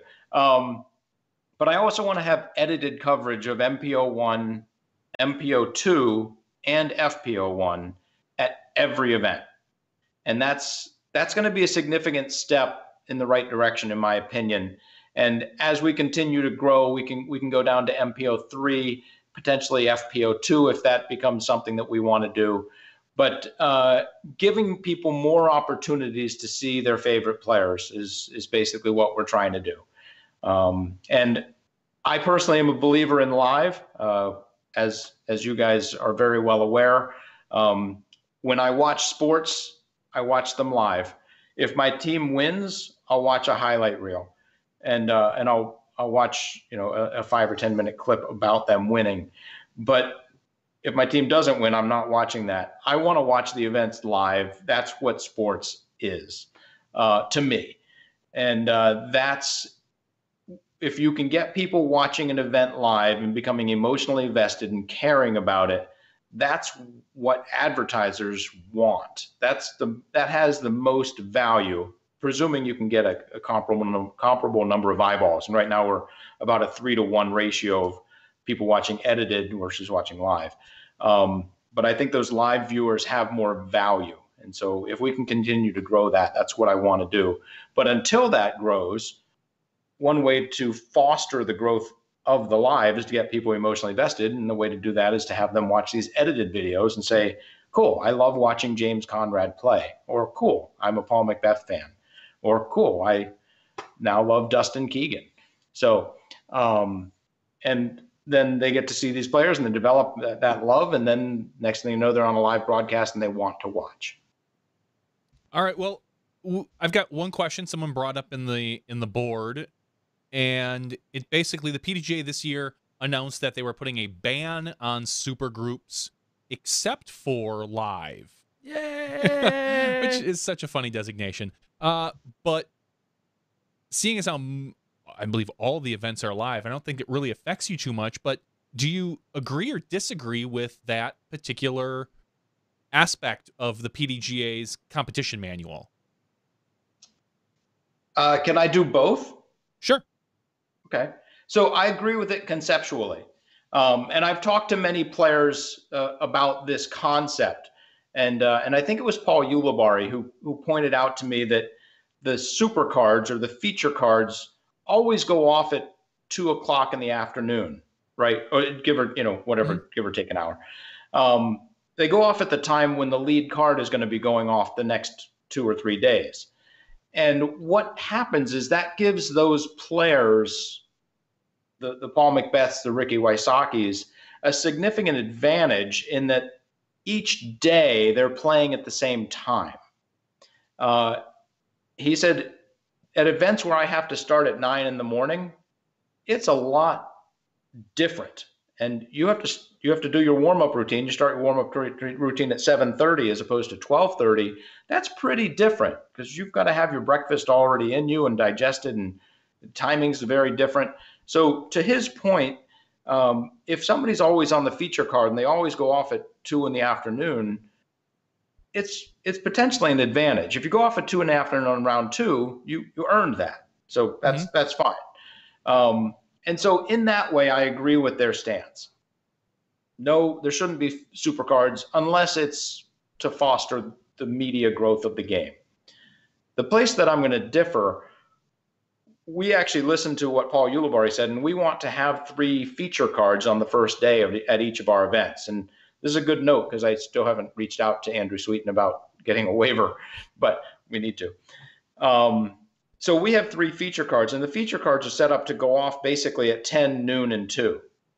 So that there is not that inherent advantage of being on a supercard and always going off in the afternoon.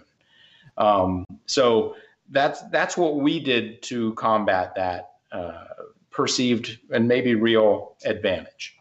And what's great about if you were to have, we'll say, 3 sets of supercards, what's great about that can be to anyone that wants to show up locally and in person see golf.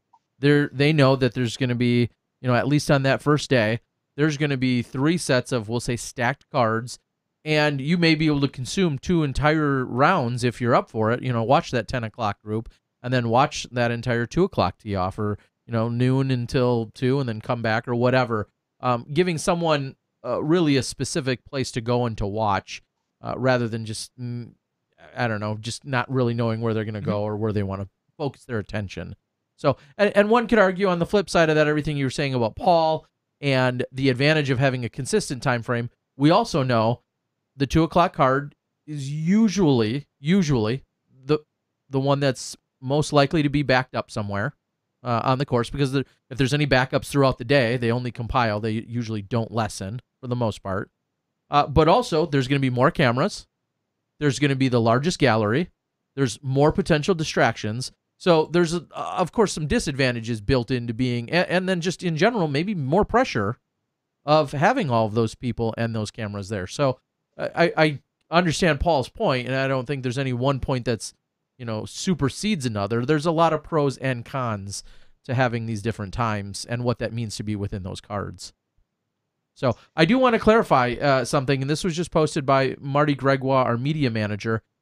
He's putting out there's a disc golf media group that a number of us are a member of, and that very question came up about the rule and the competition manual and so forth. And I'm going to read real quickly what he had posted regarding that, saying the PDGA will consider event-by-event waivers for supergroups filmed for post-production coverage by professional video crews where the content will be made available to the public within 1 week of the event.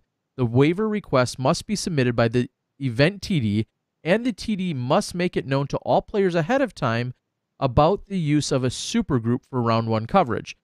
There is also no guarantee the waiver will be approved. It sounds like... So they've adjusted their original stance, which was released a few weeks ago. And what the PDGA, I believe, is trying to do is they don't want... I think they got a little kickback from some players that were sick of being in supergroup cards, that maybe wanted to take a step away from that. And I think this is their way of subtly doing that, saying you need to get more or less authorization from all the players that are going to be in that supergroup before we agree to it. So, lots of different ways to look at it. Steve, I've got to ask the question. We're going to backtrack for 1 second because it's been asked 9 or 14 other times on the board. It's Grecian formula. Okay, it looks good. In the last few years, you've gone through a few different changes at Maple Hill, and you have, most recently, you have committed to and installed DGA mock X baskets. With this relationship with MVP and the event and so on and so forth, does that impact the baskets that may be used for that specific event or permanently at Maple Hill? I can definitely see that happening. MVP has some quality baskets. We use them in the MVP portal putting poll. But as it stands now, the MVP basket is not currently a Pro Tour approved basket. If it became a Pro Tour approved basket, I could see that. I could see MVP saying, hey, we'd like to swap out these baskets, whether for the event or permanently. Okay. Well, so there's the answer out there. I know it was asked a couple different times. Okay. Good enough. All right. You got anything else before we let you go, Steve? Do you have anything you want to share with us? Where's the finals? Anything like that? Grecian Formula is not currently an official sponsor of the Pro Tour. Neither is Sport Clips or Great Clips. Okay. Both of which I've gone to recently to see how they do. Or Super Clips? Sport Clips? Super Clips. Super Cut. Great Clips? Super Cuts? I think there's a Super Clips, isn't there? I did Great Clips and Sport Clips. Okay, so none of those are sponsors. However, you're still open to conversation. I am, and if any of them come on board as a sponsor, you know what I'm saying?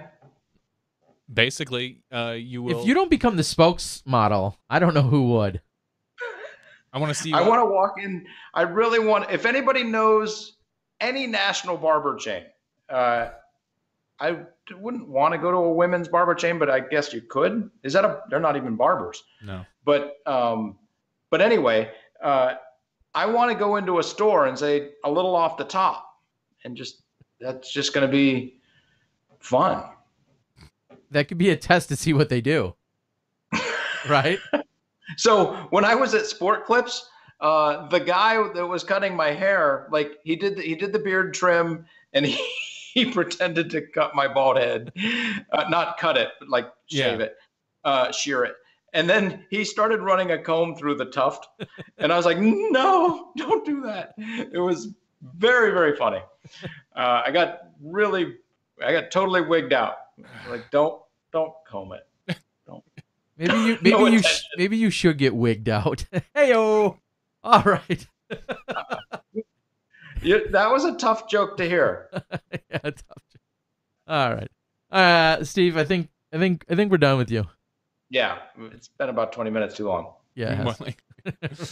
Or 3 years. No. Well, Steve, have a wonderful holiday. I'm sure I'll talk to you in the next 2 to 3 days. Yeah. We'll see you soon. Terry, is there truth to the rumors that you and I hate each other? There could be. Keep it up. No, I don't think so. There could be.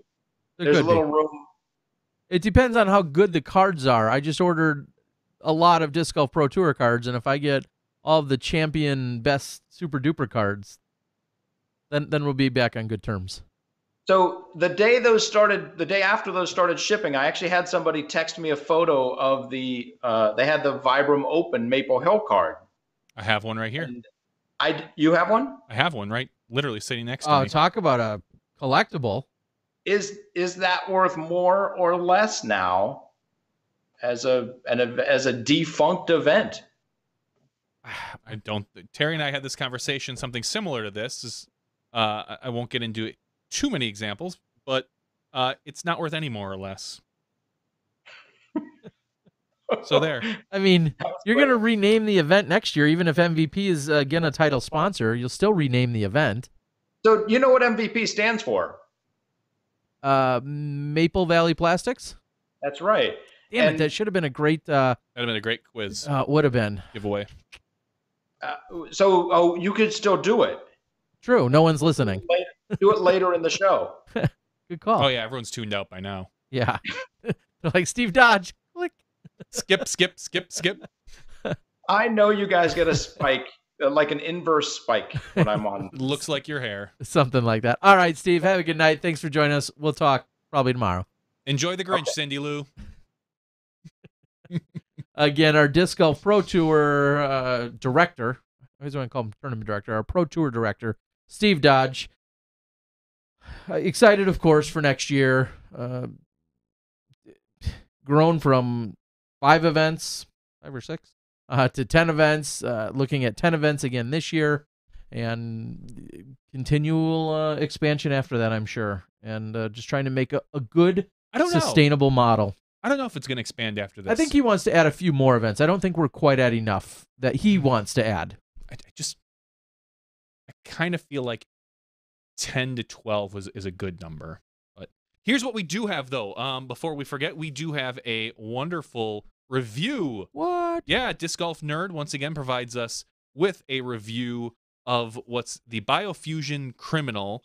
It's about 3 minutes, so sit back, enjoy the sweet, dulcet tones of the Disc Golf Nerd. What's up, Smashies? This month we're taking a look at the Biofusion Criminal from Dynamic Discs. It's a really great, faster fairway driver. It's very overstable and extremely consistent in its flight path. This one is in the biofusion plastic, so it has a really nice feel to it. If you're not sure, essentially the biofusion plastic is a recycled plastic that's made out of the other premium plastics. When discs come out of the mold and they have some type of issue, they get reprocessed into the biofusions. So it's still a premium plastic and it has a great feel to it, but it will break in a little bit faster over time. Could be a good thing, could be a bad thing, depending on what you want, but I have it on good authority from people who carry criminals that if you have a biofusion one, as it starts to break in, it will become much straighter over time and become a little bit more versatile in the lines you're able to throw with it. If you're looking for one that is a super meat hook and will stay that way for a long period of time, maybe look into the Lucid plastic, but the biofusion should break in and get a little bit more of a straighter flight overall. I like the feel of this disc quite a bit. It's got a good feel in the hand. It's not terribly shallow, nor is it super deep. It doesn't really have a big pop top on it, nor is it bored flat. It's kind of somewhere in between. And it's just got kind of a classic feel in the hand, nothing terribly remarkable, but I dig it. It releases easily, it feels comfortable when I'm holding it, and that's all I really need. In flight, this thing is very overstable. I'm sure you guys know basically exactly what it's going to do before you even test it. It's one of those discs that before I even got my hands on it, I had a good idea of what it was going to do, and it didn't surprise me very much when I got it out to start testing it. It's very overstable. It's extremely consistent. Throw it into the wind, throw a spike shot, hyzers, probably be a great forehand disc or overhand shot disc, and it's just super consistent, something that you know every time you pull it out, you know what it's going to do, which is great. Also, like we talked about a second ago, as it breaks in, it will become a little bit more straight, a little bit more versatile on the lines you're able to put it on, but straight off the shelf, it's very overstable and extremely consistent. Not recommended for beginners. It's more of an experienced player disc, but if you are a beginner, especially if you live somewhere that gets very windy, or you just want something in the bag that you know exactly what it's going to do, aim it out to the right, rip it, you know it's going to fight left on you every time. The Criminal is a great choice for that. If you're familiar with the Felon from Dynamic Discs, the Criminal is a little bit faster and has a little bit more speed and a little bit more stability. The nice thing about the Criminal compared to the Felon is that it actually seems to have a little bit more range to it, which I like quite a bit. Definitely has more range than something like an Opto Triple X, which is another great slow, overstable fairway driver. The Criminal is something you can throw much farther than that, I think, and also power it down and get a similar flight if you just don't put as much energy on it. So it's a really versatile flyer. It's something I'm looking to add to my bag relatively soon. I would be putting this one in my bag if I wasn't giving it away to one of you guys. If you are interested in winning this Biofusion Criminal, courtesy of our friends Dynamic Discs, head over to my YouTube channel now and just look for my holiday giveaway. There's a Google form for you to fill out there and you'll be entered to win. Thanks so much for listening. Huge thanks to Smashbox for having me be a part of the show. Happy holidays to all the Smashies out there. Much love to everyone. I'll check you all very soon. Cheers. And again, of course, thank you to Disc Golf Nerd for the review. We appreciate it. We've said it countless times. Well, not only do we not play or ever get to throw discs around, but even if we did, we aren't qualified to make these type of reviews. It's so much easier when other good quality people do those for us. So we appreciate it. Thank you guys so much. A question that could be after show fodder or otherwise. Let's stick it to after show. Ah, damn it. I mean, darn it. I mean, shoot. Okay, well, we'll talk about something a little bit later. That was a big There's a few secret. things we need to talk about in the after There show. are? There are. Uh-oh. We'll see about that. Johnny V and I we don't really have too much more here for our actual show, unless there's anything that we're missing. I don't believe so. We went over the UDisc news. We went over player migration. We had our interviews. We talked to Dana about his wonderful, wonderful little girl, new little addition to the family, and we got through the rest of the show. Honestly. Yeah, we did. So what we're going to do is we're going to reach out to Matt over at UDisc. We may be able to catch up with him, get a few details out of him if he's available or still up for it. We can talk about some of the integration that was released in reference to the PDGA Majors National Tour events and how that relates to the UDisc application. So if he's available, we may catch up with him. I'm going to reach out to one or two other people that I'd kind of referenced earlier, talking about sponsorships. We'll see if any of them are available to join us yet here tonight, so we can talk about some of the potential moves and things that are going on. If Matt from UDisc is around, maybe we can get some good details out of him. And then, yes, after show, we'll definitely be talking about Johnny V and his Bitcoin millionaire plans that he's got in the works. I'm gonna make it rain Satoshis. Yes, whatever those. That's like a micro Bitcoin. Okay, That's what the people call. I thought them. it was a Nintendo term. No. What was it again? A Satoshi. Yeah, that sounds like It does. It does. You nailed it. It does. All right. Udis says we can call him on Skype if we want to talk to him. So we'll probably discuss that as we close out the show and move into our after show. In terms of everything else that we've got, I'll reiterate, I'm excited to go to Florida this weekend. Not just for the weather, of course, but also to cover the final A tier of the year. That event is being put on by Dynamic Disc, so I want to thank Patrick and Dynamic Disc, and hope to see some of our top-level pros out there battling it out in West Palm Beach, and I'm certainly looking forward to that. We'll close things out. I'm going to say I'd like to thank Disc Golf Nerd again for the disc review. I'd also like to thank Dana Vici for joining us, and of course our Disc Golf Pro Tour director in Steve Dodge. Thanks for the insights and recaps and some of the things that we can look forward to moving into our next season here on the Disc Golf Pro Tour. And of course, the exciting announcement that we discussed with MVP and becoming the title sponsor of the MVP Open over at Maple Hill. So for Johnny V and myself, Terry Miller, the Disc Golf Guy, that's podcast 173. We're going to have a giveaway of some sweet action in the after show, and we're going to also talk about a few other topics, including Matt from UDisc. So we'll see you then when you step inside the Smashbox. Did you thank everybody? I just thanked Disc Golf Nerd. Okay. Yeah. I did. I know you did. I'm Okay. just giving you a hard time. I'll thank him again. Thank you, Disc Golf Nerd. All right. Thanks, everybody. See ya. Thank you to our $2 and above patrons. Your name is listed below in the credits. If you are interested in being listed as a producer in the Smashbox TV credits and supporting this and other fine podcasts, please visit patreon.com/SmashBoxTV.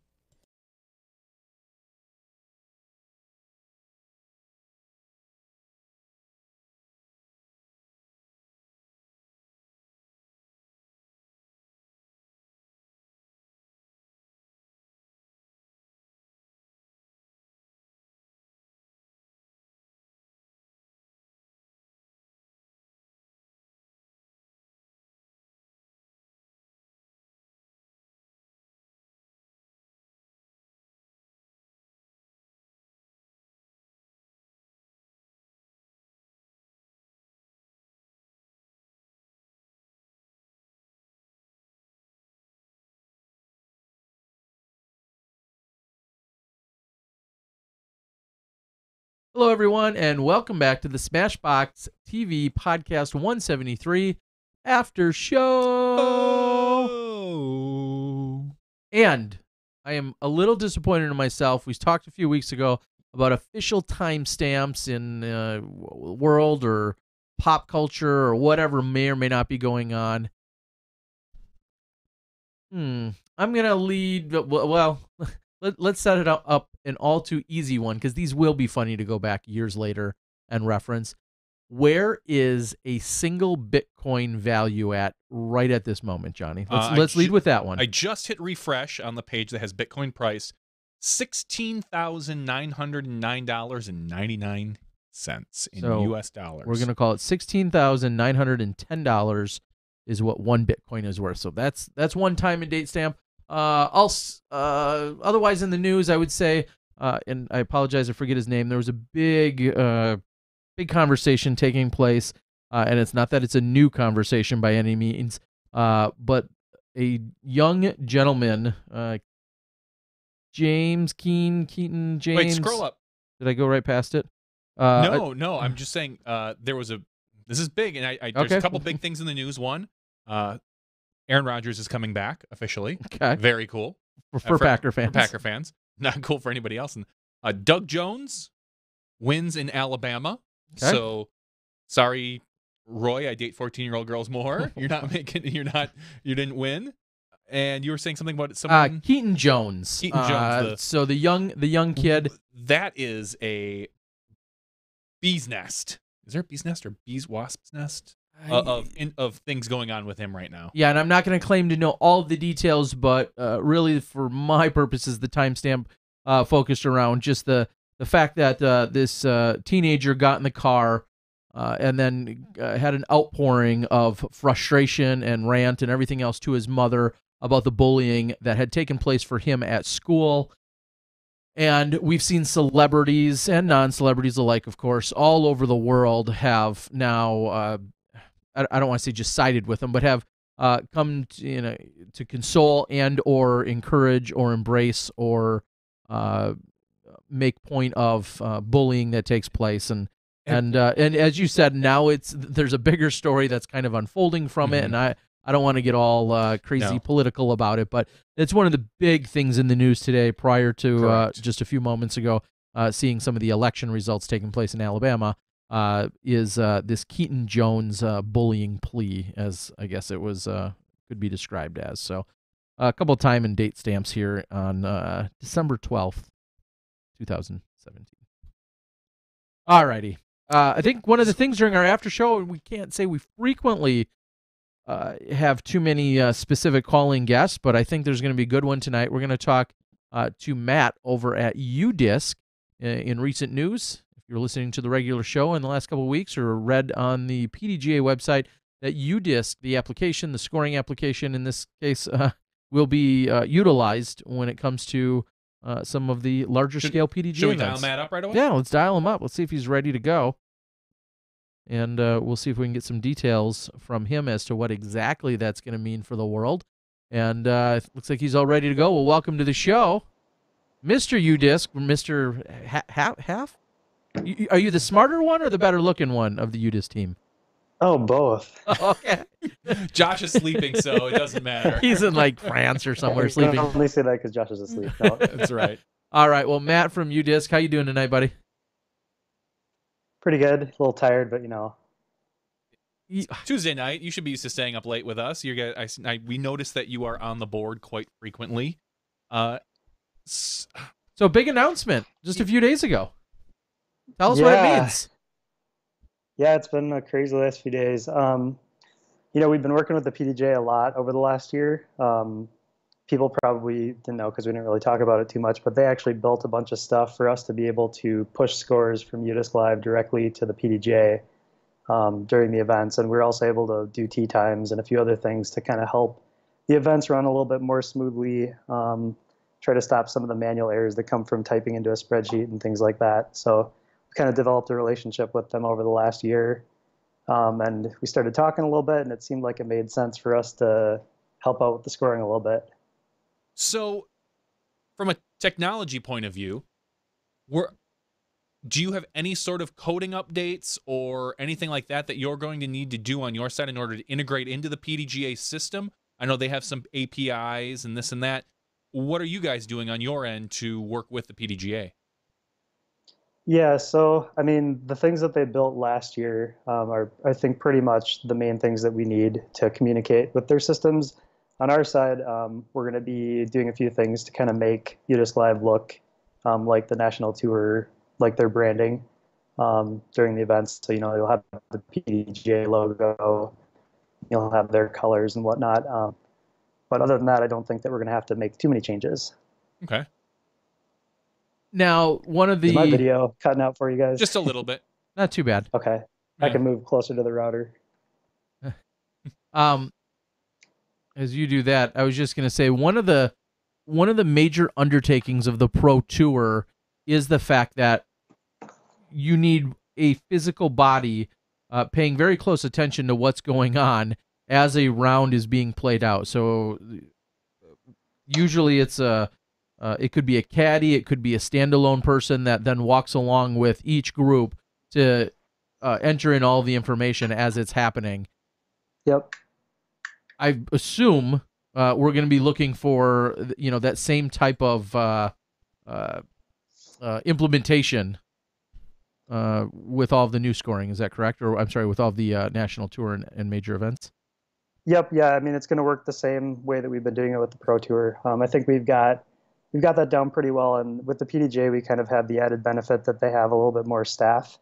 So like Marty Gregoire will be at all the events. I'm going to actually be at the first one for the Las Vegas. Can't remember what it's called. Not Gentlemen's Club, right? But Las Vegas Challenge. Yep. You might want to kill that light behind you. There you go. Yeah. There Perfect. we go. Sorry. That's okay. Nothing creepy about that. There we go. No, I don't creepy. Well, No more than normal, Matt. Yeah, you're right. so you're going to be at the first event, but ultimately, a scorekeeper of sorts will be out there with a phone that's going to need to go along with every group to try and get all of the throws and everything that's taking place for the card. Is there going to be the same focus that we've seen on the Pro Tour in that you're going to be concerned with Open and Pro Women? Is that a safe assumption? Yep, yeah, MPO and FPO. So we'll try to cover everybody that we can. I think we'll do a pretty good job. We've kind of got some strategies for recruiting volunteers that have been working a lot better, since the very first event that we did. I think we've done, let's see, how many Pro Tour events have there been? 16 or 17? Mm-hmm. So we've done quite a few big events now. Since I'm here and there's a few people watching, I might as well say, if you live near any of the NTs or any of the Pro Tour events, come out and help. It's really easy to keep score, and you get to watch people play up close. And, even if you aren't scoring for like Paul Macbeth or Ricky Wysocki or somebody, it's still extremely fun to watch these really good golfers up close every single time. Every single time I've scored for anybody, I've had a blast, and I've learned something that I've taken to my own game just about every time. You're guaranteed to be best friends with one of them by the end of the round. Guarantee. If they're having a good round. Then just pick someone who is having a good round. You're that person's best friend. Yeah. Yep. Personal cheerleader of sorts. So what's great, also another addition to you guys being there and then giving us all of these specific details as the holes are played out, a handful of these events, even if we wanted to be there, which we do, are just simply not capable of having a live broadcast. And of course, post-production will be taking place at a lot of these events. I'm guessing I'll be involved with a few of those, and I'm sure all of your standard YouTube channels will be involved. So there'll be video, but the live scoring that you guys provide is so much more than just the score that is taken on the hole. Yeah, when we were building the whole thing, the point was kind of to be able to tell a story about why the round turned out the way it did or why somebody won. So I think that, yeah, to your point, that is kind of nice that we'll be able to still kind of convey how somebody's round went without necessarily having live coverage all the time, since, like you said, some of the venues have pretty spotty Wi-Fi. But that kind of brings up another benefit of the way that our scoring works, is that even if there is a bad connection, so if people don't know, we actually, just like the regular UDisc app, we have a separate app called UDisc Live that the scorekeepers download and use to keep score. And the advantage there is that even if the network is bad, you'll enter the scores, and then as soon as your phone gets a connection, it'll upload all that. So even if the connection is incredibly bad, you should still be seeing scores go up within a few seconds, since we can just keep retrying to send it until it works. What are the events that you're planning on right now? I know we kind of have been a little bit general, but can you name off the events that you guys are locked in for? So the whole national tour, okay, and then Pro Worlds, and the whole Disc Golf Pro Tour. Okay. So I think that's 17 events, I think, because if you include the finals for the Pro Tour, it's 10 for them, 6 NTs, and Pro Worlds. Okay. Ooh, nice. Yeah, it's going to be a busy 2018. So I'll follow that up by saying busy. When I know what we're doing, and I know what event directors are doing, and I know what the staff is all doing, what is it like for both you and Josh while an event is going on? Kind of break down what that means for you guys. Yeah, so this is the reason that I'm going to have a busy next year. So when we're running these events, I mean, there's a lot going on with the servers, making sure that we're scaling things appropriately as the traffic increases, making sure we're putting out any fires if there's a card that's really important. So we have a lot of dashboards that we can use to monitor what's happening during the event. For example, we know as soon as somebody logs into a scorecard, so we know if a scorecard is going to be covered or not. And sometimes, you'll see, oh no, Philo doesn't have a scorekeeper and they're teeing off in 2 minutes. And we really want to make sure we cover him, because at least the Pro Tour's philosophy, we want to cover everybody, but we definitely have to cover the guys that are playing every event, because we want to have stats for them for the entire season. Mm-hmm. Okay. So, we're monitoring things constantly. We're making sure that scores are coming in as expected. We're monitoring chat boards with you guys when you're live. Josh is making sure all the graphics are working well when Gary is putting them up during the live broadcast. But yeah, so basically for us, I mean, if let's say, so like last year, most tournaments were Thursday through Sunday. So for us, pretty much all day Wednesday, we're preparing, and not to mention the stuff we did, in the weeks before that. So the tournaments basically take Wednesday until the next Monday of us fully focusing on a tournament right now. And it gets kind of ridiculous because we have other things that we need to work on as well. As I'm sure you're aware, the UDisc app itself, that's really what supports us for the most part. That's really where most of our small amount of income comes from. So, for us to pay the bills, we have to work on that. But at the same time, we want to do all the live scoring that we possibly can because it's a lot of fun. And so, over the winter, we're working on a lot of things, including automating some more of the stuff with UDisc Live so that it can get a little bit easier. It was even easier last year than the first year, of course, but you can always keep getting better. Well, if you need any help this week, I scripted some Google Sheets to copy data from a CSV file. Wow. So, I mean, I'm basically a pro at this point. Next level Yeah. here. This Yeah. guy is next level. Yeah, it could import and copy into a new tab, one that wasn't there before. Oh, man. Yeah. Yeah, I did it. Yeah. I mean, I've been busy learning Kotlin lately. It's a language that Android apps will be written in going forward. It's been pretty fun. I hear you. I love it. Man. So is it safe to say, because not just because you want to be available to put out any fires, but it's safe to say there's so many things going on, you'll never be able to just like sit back and watch the scores roll in on any given weekend. I mean, you're always going to have to be, as you said, monitoring or double checking as things are going on, right?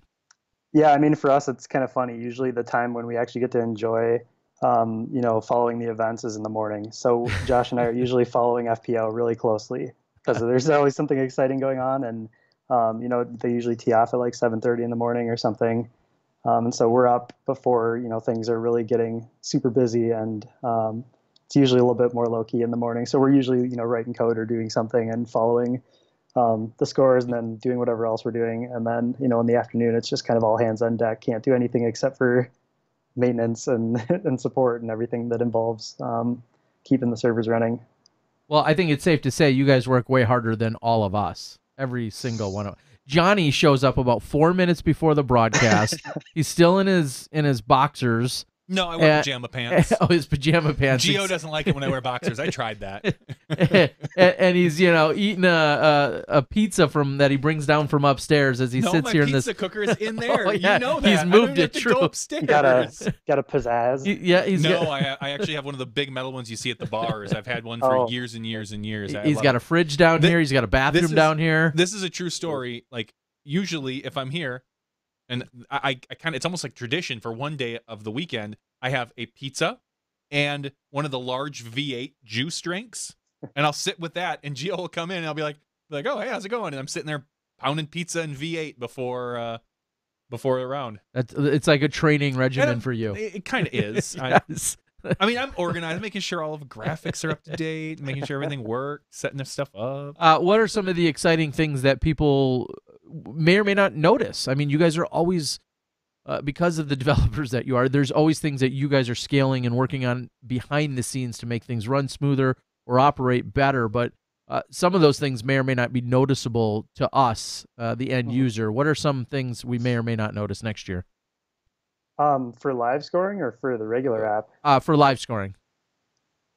That's a good question. Well, so if people followed the Pro Tour, the very last event, we added the throw tracker.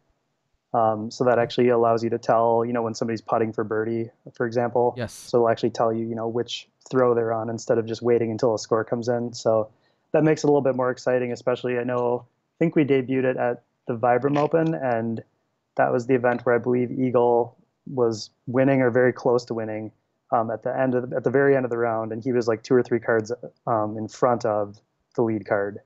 And so it was really cool to tell, okay, Eagle has a putt to take the lead from Ricky on the last hole or something like that. I can't remember if he made it or not. I think that he did.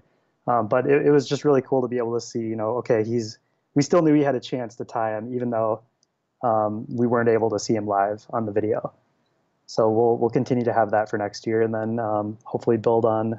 I'm not sure exactly if we're going to have a ton of new features. We could tweak a few stats a little bit. We'll see. We haven't really figured that all out yet. Do you feel any pressure to think that and I was thinking about this a couple days ago, that the stats that you guys create, I know some of them are kind of general golf stats, but like Circle 2 and things that are unique to disc golf, you're more or less breaking ground on that. And these are the stats that might be used for the next 20, 30, 40 years, or as long as, we're around. Did you patent Circle 2? That's the question. No, I got to give Steve Dodge is the one who came up with Circle 2. That was all him. Okay. And there may be more circles in the future. We'll see. But I know that that was something we talked about for next year, but we kind of vetoed it just because it's a big change to the stats. And I think we're going to use this year maybe as a year to talk with some of the players and see what people think about that before we just do it. But I don't think we need any more. I don't think we need any more circles, personally. But. Yeah.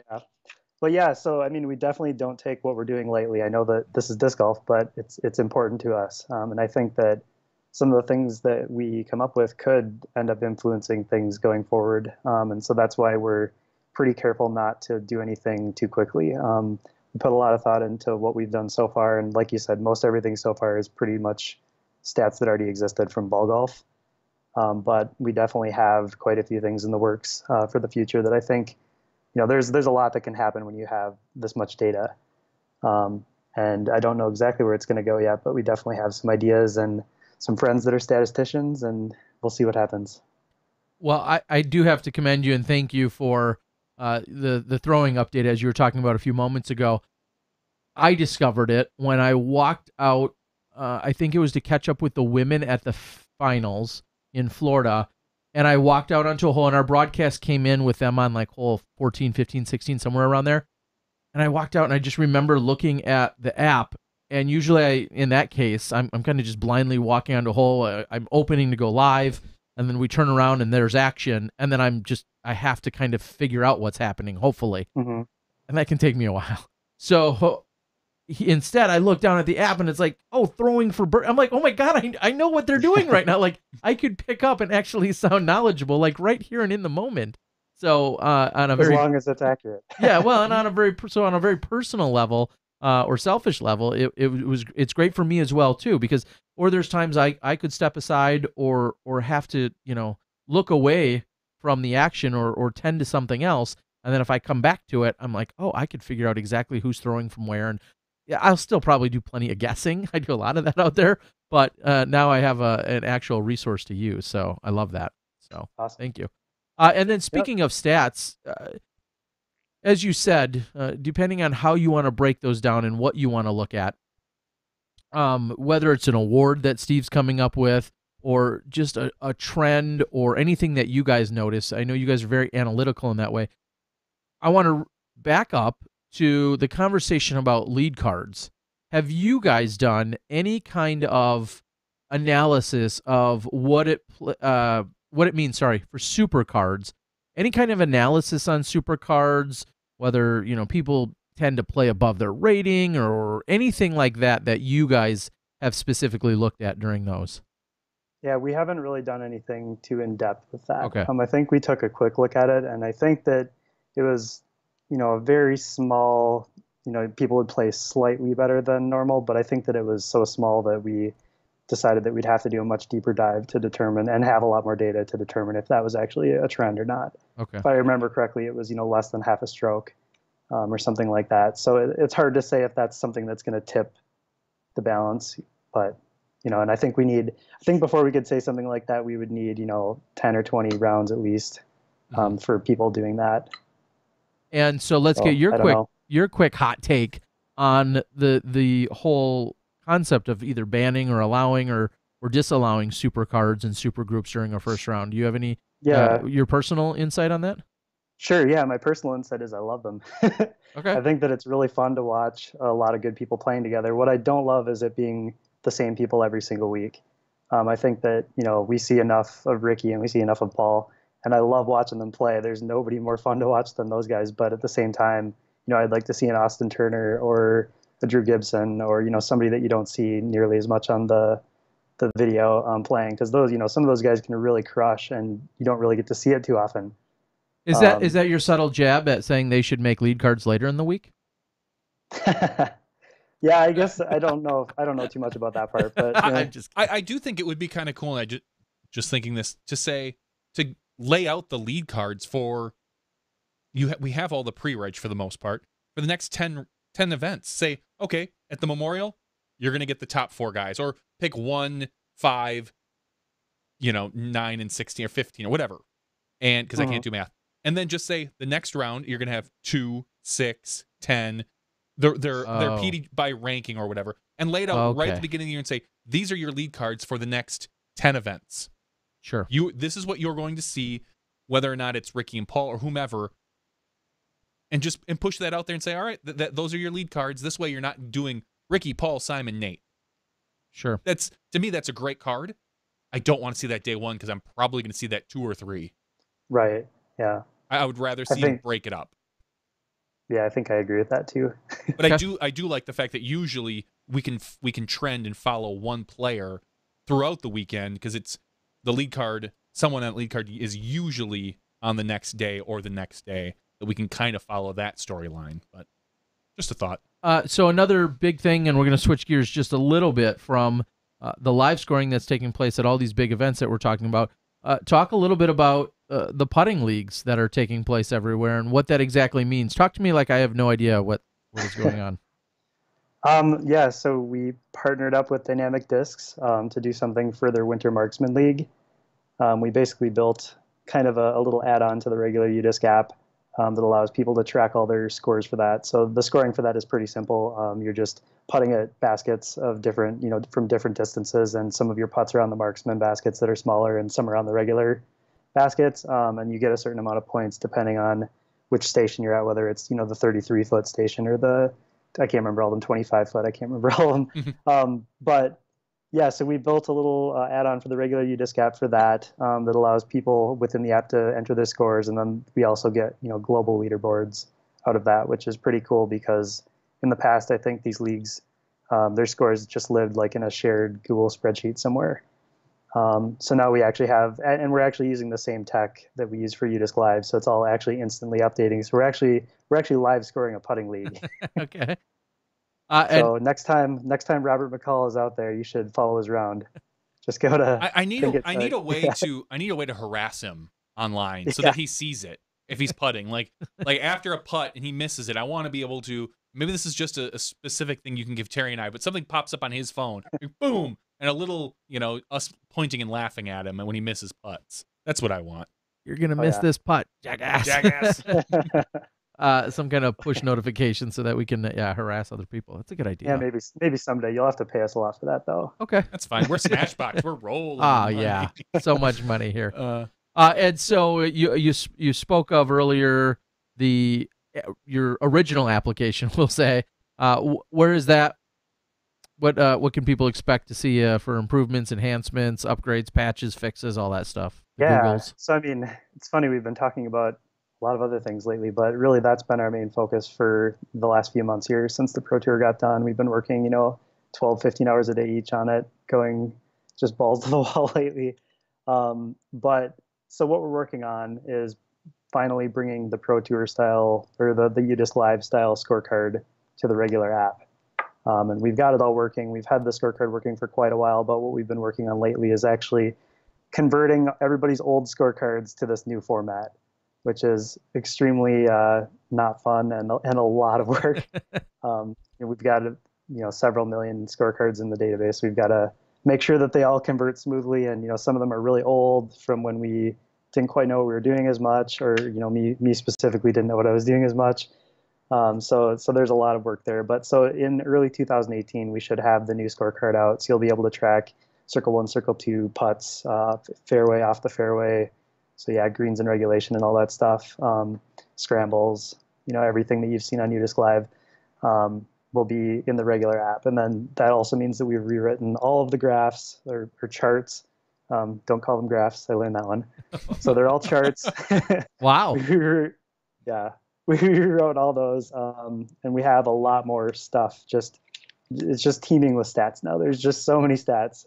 So, and of course, if you want to score the old way, you still will be able to. A lot of people don't necessarily want to do the detailed stats, especially if you're playing with a bunch of people. But for solo rounds, for rounds with a buddy or two, even if you're with 3 or 4 people in a group, like it's really not that bad to do. So pretty soon we'll be coming out with that.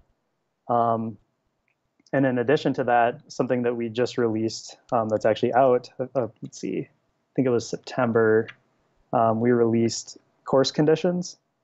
And this is something we haven't really gotten to talk about very much. And since I'm here, I might as well talk about it. But so now for all the courses, we're able to allow you to submit the current conditions, just like, if it's good, fair, or poor. And that's really useful, like for me here in Minnesota, especially once it starts to snow. What I found so far is, since we've had snow a bunch lately, you can go on there and check to see if the tees have been shoveled. And typically in the past, that's been something that you have to go to your local Facebook group, and then somebody asks, hey, post which courses have shoveled tees right now. And because you're going to go to the ones that don't have shoveled tees, and you're going to shovel them. Yes, of course. You are so nice. I have all free time. But what's been really cool about the course conditions thing is that we actually got over 5,000 courses updated by people within just about a month of it being released. Wow. So that's a good chunk of, I think that's about 80% of the courses in the world. We got, that means somebody played at least 80% of the courses in the world and used UDisc in about a month. So it's been very humbling and cool to watch that grow so fast. We also released reviews for courses a couple months ago as well. So we've had ratings for a long time. We have like 300,000 or so ratings for courses, and now we also have reviews. So you can finally go and type up whatever you want about the course and tell people all the tricks of the trade. Wow. There's seems like it's your database continues to grow. You guys use databases? Are those a thing? You still use those? Okay. It seems like it continues to grow. It's just so much information that's in them. Give me a round number, roughly, of how many people use UDisc. Is it 1 million, 2 million, 10 million? I wish it was millions. I don't know if there's that many disc golfers that are that have smartphones. We'll see. Oh, but yeah, I mean, it's hard to say how many people have used it. It's probably around 400 or 500,000. Okay. But it's really hard to say. And I was going to say, has there ever been, I'm sure there has, thought about moving into golf?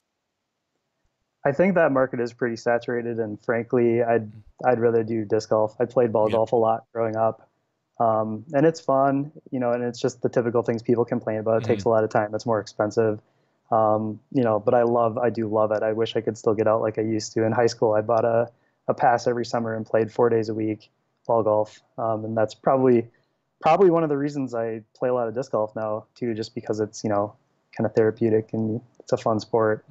But yeah, I don't think that's the direction that we want to go, at least right now. There's already in that space, of course, there's a lot more money in the sport. So you may have a company that, had $30 million of funding to build some crazy thing, and they've got maps of 50,000 courses that are updated every day and crazy stuff like that. And they have, helicopter aerial mapped, stuff like, if we could afford to do that kind of stuff, we totally would. You wouldn't be on the phone with us. Well, no, I'll always come on the phone with you guys. That's sweet. He'll just be doing it from his mansion instead. Oh, yes. He'll be doing it from point. the helicopter. And so the two of you, and Kevin just asked, and we know the answer, that UDisc is your full-time day job, and Josh does UDisc along with a regular job. But Josh is a full-time UDisc. I believe he does a little bit of freelance on the side, I think he said, right? But yeah, at times. Oh, wow. So I mean, I started it in 2012. It was just me for a couple of years, and then I brought him in. And actually, when I brought him in, it was because he was a consultant. So we were both software engineers, and he was kind of a consultant that rose up into kind of the manager ranks, and he wasn't getting to write code anymore, and so he ended up quitting that job. And he came to me and said, "Hey, I've got nothing to do. I really want to learn how to build apps. You have an app. Can I help you?" And it was really just cool because, in college, we met in college and we had like every single class together. It was one of those situations where we actually planned, to take every class together basically so that we could study together. So we've been working. Well, I mean, it helps. That's how you get good grades, right? You need to have people to help you when you get stuck. And Josh is one of those. Josh is one of those people that always can figure things out. So it was really nice. Wow. I sense some similarities. You brought the good looks to the table. We took some programming classes together, Ter. And you are welcome. You are welcome. I think actually our first class was an electrical engineering class together, and we had some mutual friends and like ended up being in the same place doing an assignment together or something. Huh. Oh. Yeah, well, Ter and I went to junior high together. Yeah. So, well, that's awesome. I didn't realize that he also. I knew you had taken the leap into doing this full time. Is it? I know there's. Well, maybe discuss it. It's the two of you doing this hardcore coding. Spit that all out. And then you guys have some additional help and resources and assets. Talk about your team a little bit. Well, I mean, it's basically just us. We get some help once in a while from a friend or two. My girlfriend Kelsey has helped a lot with some design things. She's actually a web developer for her day job, so that's helpful as well. I can always bounce ideas off her, and she played a part in some of what UDisc Live, like the website, how that ended up turning out.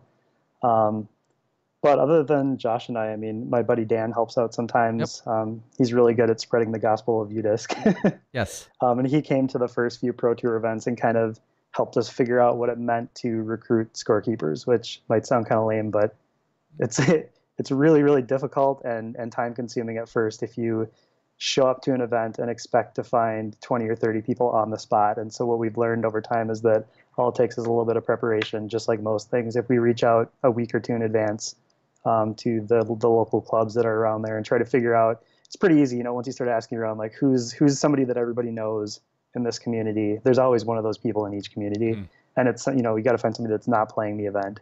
That gets tricky when there's amateur events the same weekend, but I'm just kind of ranting now. We don't really have a team. It's just Josh and I. No. Well, I was also setting you up for Dan and Kelsey, right? I was setting you up little accolades out there because I know they've worked really hard as well in assisting you guys. Someone on the board is asking about weekly leagues or grassroots, depending on what you call them. Do you guys have something set up specifically for that yet? Is it in the pipeline?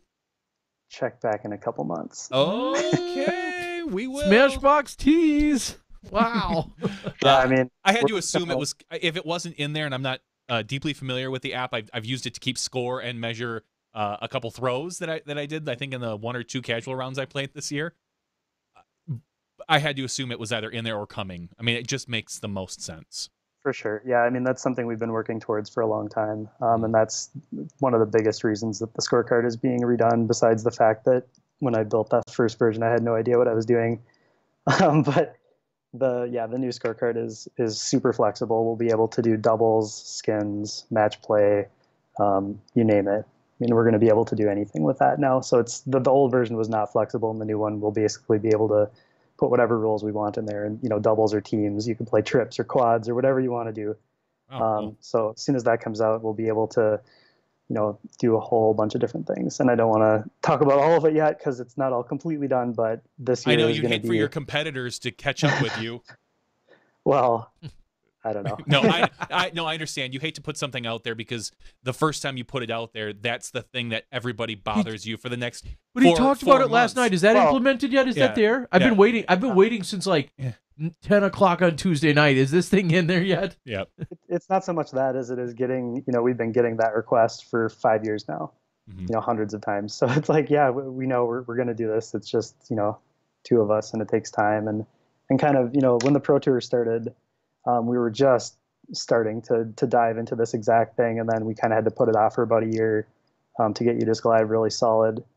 And now that is, it's humming along, we can actually take this winter to build on the app again. So there were a lot of things that we've done in the last year. There were some unforeseen things, like about a year ago, the hosting provider that we were using for the actual UDisc app, it was something that was purchased by Facebook, and then Facebook shut it down. And so we had to spend like 3 or 4 months changing all of the UDisc Pro, like the back end for the syncing. We had to switch that to a completely different provider, which is a lot more work than it sounds like. So we had a few really big unexpected things, and then the last few months we rewrote the entire course directory and did the course conditions and the reviews, and now we've been migrating everybody's scorecards. So there's all these little things that go into putting out each feature. It's not just a matter of let's make this, this thing that's pretty, and here you go. It's we have to take millions of scorecards and translate them into this new format, make sure it all works, test it, do it again, fix what's broken, do it again, hundreds of times, and then hopefully after that, everybody will have a seamless transition to the new app. Well, it'll be the same app, just new version of the same app. So a little bit earlier in the show, and you may have been logged in. I think you were. Did you hear me talking about the scenario that I kind of discovered with an incorrect score? It was just simply written down incorrectly, and in this case, it was to the player's advantage. I could see how you skip through it, and I didn't say it was Steve Dodge, but I was thinking how, or with Dana actually, I was thinking how when you get a scorecard and it's off and it's not in your favor, it jumps out on the page probably so much more. Like, oh, I could have swore I was one better than that. I think that's more likely. But then when you you look at a scorecard, and let's say it shows that you shot 12 down, and you really shot 11, you're like, oh, I shot even better than I thought. You immediately like, oh, I'm even better. But if it was the other way, it would jump out at you. And in this case, it was to his advantage, his or hers advantage. And but you had to be thinking, as I was explaining that situation, like that wouldn't really happen if there was a UDisc live score. Is that right? Well, I mean, yeah, in theory. Although, so at the Memorial last year, the two incidents with Ricky, where they wrote down, I think they wrote down a 3 and he got a 2. Those situations would have been caught, but that was still before we were kind of saying, hey, players, it's a really good idea to confirm that your math matches what UDisc has before you turn in your scorecard. And that's something that after that, Steve Dodge kind of tried to institute a little bit more, to kind of drill it in their heads. Like, there's really no harm in, comparing the sheet of paper to the app, make sure they match, and then turn it in. And, if something's wrong, figure out if it's the app or the paper. In the case of Ricky, or in the case of, so in the first year of the Pro Tour, I think there was an incident where MJ, or somebody, I think it was MJ, he totaled his, at Silver Cup, his score was totaled wrong by 1, and it cost him like $2,000 because it was the difference between, I think, like second place and fourth place or something like that. Yeah. So, I mean, in that situation, it's like, we learn more over time. Even if the player doesn't want anything to do with scoring during the round, it certainly never hurts to go track down the scorekeeper. And we've tried to tell the scorekeepers that as well. I know when I've gotten to score for some of the cards over the last year or so, I would always kind of get near them when they're huddled up, totaling stuff up. And then as soon as they're done, I'd say, hey, can I make sure that it's the same? Just kind of as hey, I'm here to help. Yeah. As you said, there should, in this day and age, there certainly should never be an arithmetic error, let alone any kind of scoring error. But, sometimes it's just simple addition even. So there should never be. The addition thing is definitely, I mean, the very first year of the Pro Tour, there were like 6 or 7 people that were penalized for bad math. And there were another 6 or 7 that we caught that they caught by comparing it before they turned it in. So we're hoping to get that down to 0, because there's no sense in costing yourself money by doing bad math. And, I've done it personally myself before too, at an event where I didn't play as well as I had hoped. And I just, didn't care to check my score, and somebody else did the math wrong and I got stroked for it. And, after that happens to you once, it won't happen again. Exactly. Well, at a certain point, I think on your website, you should be listing all the players that you sponsor, because these are people that you've saved money. I mean, that's just like sponsoring them. And you could say, yeah, Waisaki's, officially sponsored by UDisc. I mean, that might be a marketing stretch, but go for it anyway. Maybe. All right. Is there anything else you need to share with us? I think that's a lot of solid updates, and I think everyone's going to be excited about what they're hearing. And of course, the new collaboration and partnership with the PDGA is going to be awesome. Whether you're on site or off site or in film or not, like there's just so many great advantages to that. Is there anything else that we didn't cover?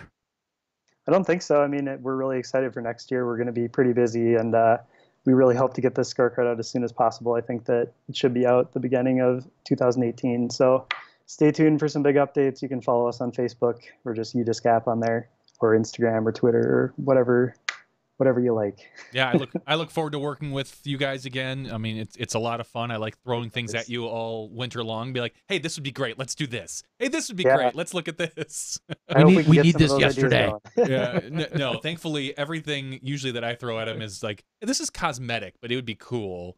But we don't need it. Yeah, I just wish we had more time. Right. Like Oh, we're being pulled so many directions right now, and it's hard to focus. But we're gonna try, and we've got another couple of months here before. So the first event is Las Vegas is end of February. So we really only have 2 more months here to get all of our ducks in a row. We're trying. Line them up. Yep. All we got is time, man. Wish. All right, buddy. Well, Matt, we appreciate it. We appreciate everything that you and Josh and your entire staff and crew and team are all working on, and we look forward to 2018 and beyond. And thanks again for everything. Sounds good. Talk to you guys later. All right. Have a good night. Thanks again. Bye. All right. Of course, UDisc. Check them out. There's UDisc Live, which is, as we talked about extensively regarding the live scoring that's taking place, also being used for the Marksman Leagues as they've teamed up with Dynamic Disc. And then UDisc, the UDisc application, more personal application, we'll say, in terms of scorekeeping for yourself, along with course reviews, distance measuring, all sorts of things that they can do, course locator, all that stuff. Lots of great stuff. And they've got a great story. And I'll go ahead and say, yeah, it's like anything else that they found. He said it was, UDisc was really born because he was frustrated because he couldn't find where a good, easy way to find where his nearest courses were. And, oh, well, I just think I'll develop an app to do that. And went out and did it. And then obviously it's continued to evolve. And it's truly, some may throw out a cliche term from time to time, but with these guys, it's so spot on when you say they are a game changer here in the sport of disc golf. Hands down, they are pushing the sport further along for not just the players, but the spectators. Yes. So we got a few super celebrities out in the chat room. I see Country Disc Golf. Danny Lindell is out there. Robert McCall. Always creeping. That's what they do. Oh, I meant creeping on that 1,000 rating. No, he's not. What's he at now? Like 944, 960. I don't think you call a creeper someone's like a block or two away. He's a distant creeper. He's a distant creeper. A long range creeper. Yeah, he's got that telescope. It's kind of weird. Like a hiding in the bushes creeper. Like you're. I mean. He's way closer to 1,000 than we are. He also gets to play a lot more golf, and he's so much better looking. So if 1,000 was a person, they got a restraining order on Robert. He can't get close. Ouch. As he pulls in the 991 rating as of today. So Robert McCall continues. He's making that climb much better than we are. He's got his head just coming up over the bushes, and he sees if that backyard is the 1,000 rated heavens, he's creeping on those bushes. Good for him. He's gonna get up and over them. He's gonna get in there. Nothing weird about that analogy. Or as we call it, the forehand line. Yes, the forehand line. He's got the forehand line. Go back and listen if you want to know what the forehand line is. Yes, it's way back in the regular show, hours and hours and hours ago. So I wanted to take a quick, I sent an email out to a bunch of our patrons. I wanted to talk real quick about Patreon. Many of you know we're going to give away a disc tonight. What? We are. We always do. We always do, or something. Or last week, a pair of Keens. Holy cow. Yeah. A free pair of Keens. Yeah. Jake Harris, the luckiest man, the luckiest patron alive, sent an email to us saying it was awesome ordering those and then hitting the button and watching the total go to 0. He's like, it was phenomenal. And he even said, right before we sent him the thing, he's like, I just noticed a hole in my shoes. So again, the luckiest patron we have, Jake Harris. I may ban him from winning anymore this year. It wouldn't help though, because suddenly he'd get like the first 3 in 2018. Patreon has changed a little bit, or they've announced a change. Okay. Supposedly December 18th, when you made $1, let's just say $1 patronage to Smashbox, you gave $1, and it was charged at the end of the month. Okay. So you got charged, let's just say $4. Now they are changing it, or they have announced it. I think they're going to backpedal on this, that they're pushing the processing fees from us, where we would normally eat 5 to 10% of whatever donation someone made, to the people who are donating. So if you made $1 donation, it was then $1 plus 2.9% plus 35 cents, which came out to about $1.35 to $1.38, somewhere around there. So it's like a 40% increase in your patron. And not only were they doing that, it wasn't even once a month. It was for every creation. So if we do 4 to 5 creations, you're getting hit with that for every one, because they want to. They're running into an issue where people basically say, "I'll be your patron. Let me check out your exclusive stuff you have," and then bail out before they get charged. We don't have that issue here at Smashbox. You guys are awesome. So they made this announcement, and Most of you are. people went nuts. We're talking some of these big patron creators were losing hundreds, if not thousands of dollars a month from people pulling back.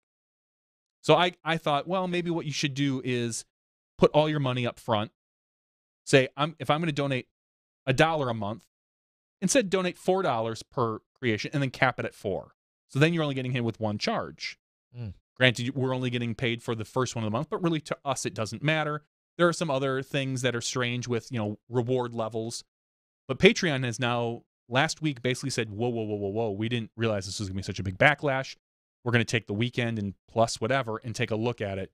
So far they've been silent on it. We're still waiting to hear from them, not personally, but via their social media presence, as to what they're going to do. I think they saw a big enough kickback that something is going to change, or they're going to push this and think further about it. Because if it were up to me, I was fine eating the extra 5% on $1 rather than them eating or having to add an extra 40 cents. Sure.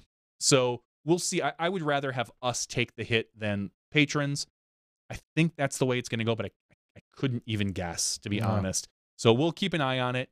For now, as of right now, nothing has changed. We are still we're still getting and doing Patreon. It's the best system out there as of now. This could be, I kind of equated it, this could be their Quickster moment for Netflix, where they spun out and then decided to fall back and everything worked out fine. Or it could be their Dig moment, where Dig made some changes and suddenly everybody abandoned the system and went to Reddit. So we'll see. We'll keep you up to date. The one thing I want to do is make sure that the people who support us are happy, that we are providing what we promise, and that we can do as best as we can on our side to make it as seamless and flawlessly that you can give us money. Yeah, we want that to be easy. So, but thanks for everybody who continues to be a patron. We really appreciate it. I did notice some, we lost a few patrons from it, and I looked after we gave away a free pair of shoes. Yeah, I know. And that's just that's nature. Sometimes someone makes you mad and you're not going to take it. And I looked at the exiting survey and they said, I didn't agree with Patreon's change of thing. So sure. I can only speculate that was sure. Well, and I'll say specifically during an exit survey that I saw a long time ago on my Patreon account, which I've neglected sorely, is that at one point, now it seems like everybody, so it's not a big deal. At one point, Patreon had a slight breach of data breach. And someone's like, I'm out of here, and now it's funny when you think about everyone from Equifax to Home Depot to whomever, all these, Target and everybody else. Not saying we should ever, you don't want to dismiss it, but clearly it can happen to anyone. And, so understandably, someone's like, oh, I don't want to have any financial ties to it. No system's going to be perfect. As you said, it feels like it's the best system out there right now. It's completely voluntary, and it's a great way for you to support any or all creators that are out there at whatever level you're comfortable with. So one other thing I wanted to talk about along those lines, I'll just piggyback on that quickly before we move on, is I don't know if I've said it on the show or not. I want to completely wipe out, destroy, and completely redo the Patreon levels for the Disc Golf Guy. That is something I have neglected significantly throughout the last year or so. I want to completely redo it. If you have suggestions, ideas, feedback, other than just telling me to give you a bunch of free stuff, because I know you're going to tell me that, But I do want to give away a bunch of stuff. But I'm open to ideas. We have a level here. We have various levels here, of course, for the podcast and some of the creations that we do. And then on a post-production end for the Disc Golf Guy, I'd like to know what people do or don't like, or some of the things that are happening out there. I don't know what, Germ or Sexton or Central Coast or CCDG. I don't know what all their levels are and what they do. I don't know how they're, liked or received or not. I'll probably do a little bit of looking around to see some of the things that they do, but I'm curious to get actual feedback from people that want to support any post-production that goes out on the Disc Golf Guys channel. And that's going to be huge this year, as I've said a few other times. I'm making a very, very large, 5-figure investment into some upgrades over on the Disc Golf Guy channel, and so it's going to be crucial that I step up my game there. Yeah, and depending what Patreon announces, we may or may not have new subscriber levels. I would like to do some, and this is just me, I'd like to do some clothing. I know they've got some integrations with things like that, but like the snow Smashbox logo, I think that would look really awesome on a hoodie. Something along those lines. Or we've got one that looks really cool. It's a summertime one. It's like a flag, and Chris Hill has been knocking it out of the park. So I'd love to look at some of that. So we may, once we know what Patreon's going to do, we might adjust and figure some of that stuff out. Yep. So look for that. Feel free to share insights, ideas, feedback with us. Again, SmashBoxxTV, the Disc Golf Guy, we're all looking for the best ways that suit the people that are supporting us and getting on board in any capacity. We really appreciate it. All right. I was going to say, now's a good time that we can give something away. We're talking about Patreon. That's a good idea. Let's actually. What do we have here tonight, you ask? I'll tell you, since you didn't ask. What I have from an event I ran, 1 or 2 weeks ago? I have a flat top, which cannot just be ordered on any given day from the old websites. This is a specifically made. It is a flat top KC Pro Rock. It does state for disc golf use only. So if you're going to use it for any other means, I think at that point you are voiding any kind of terms of service. More than likely. This is a max weight flat top KC Pro Rock with the Cold Turkey 12 logo.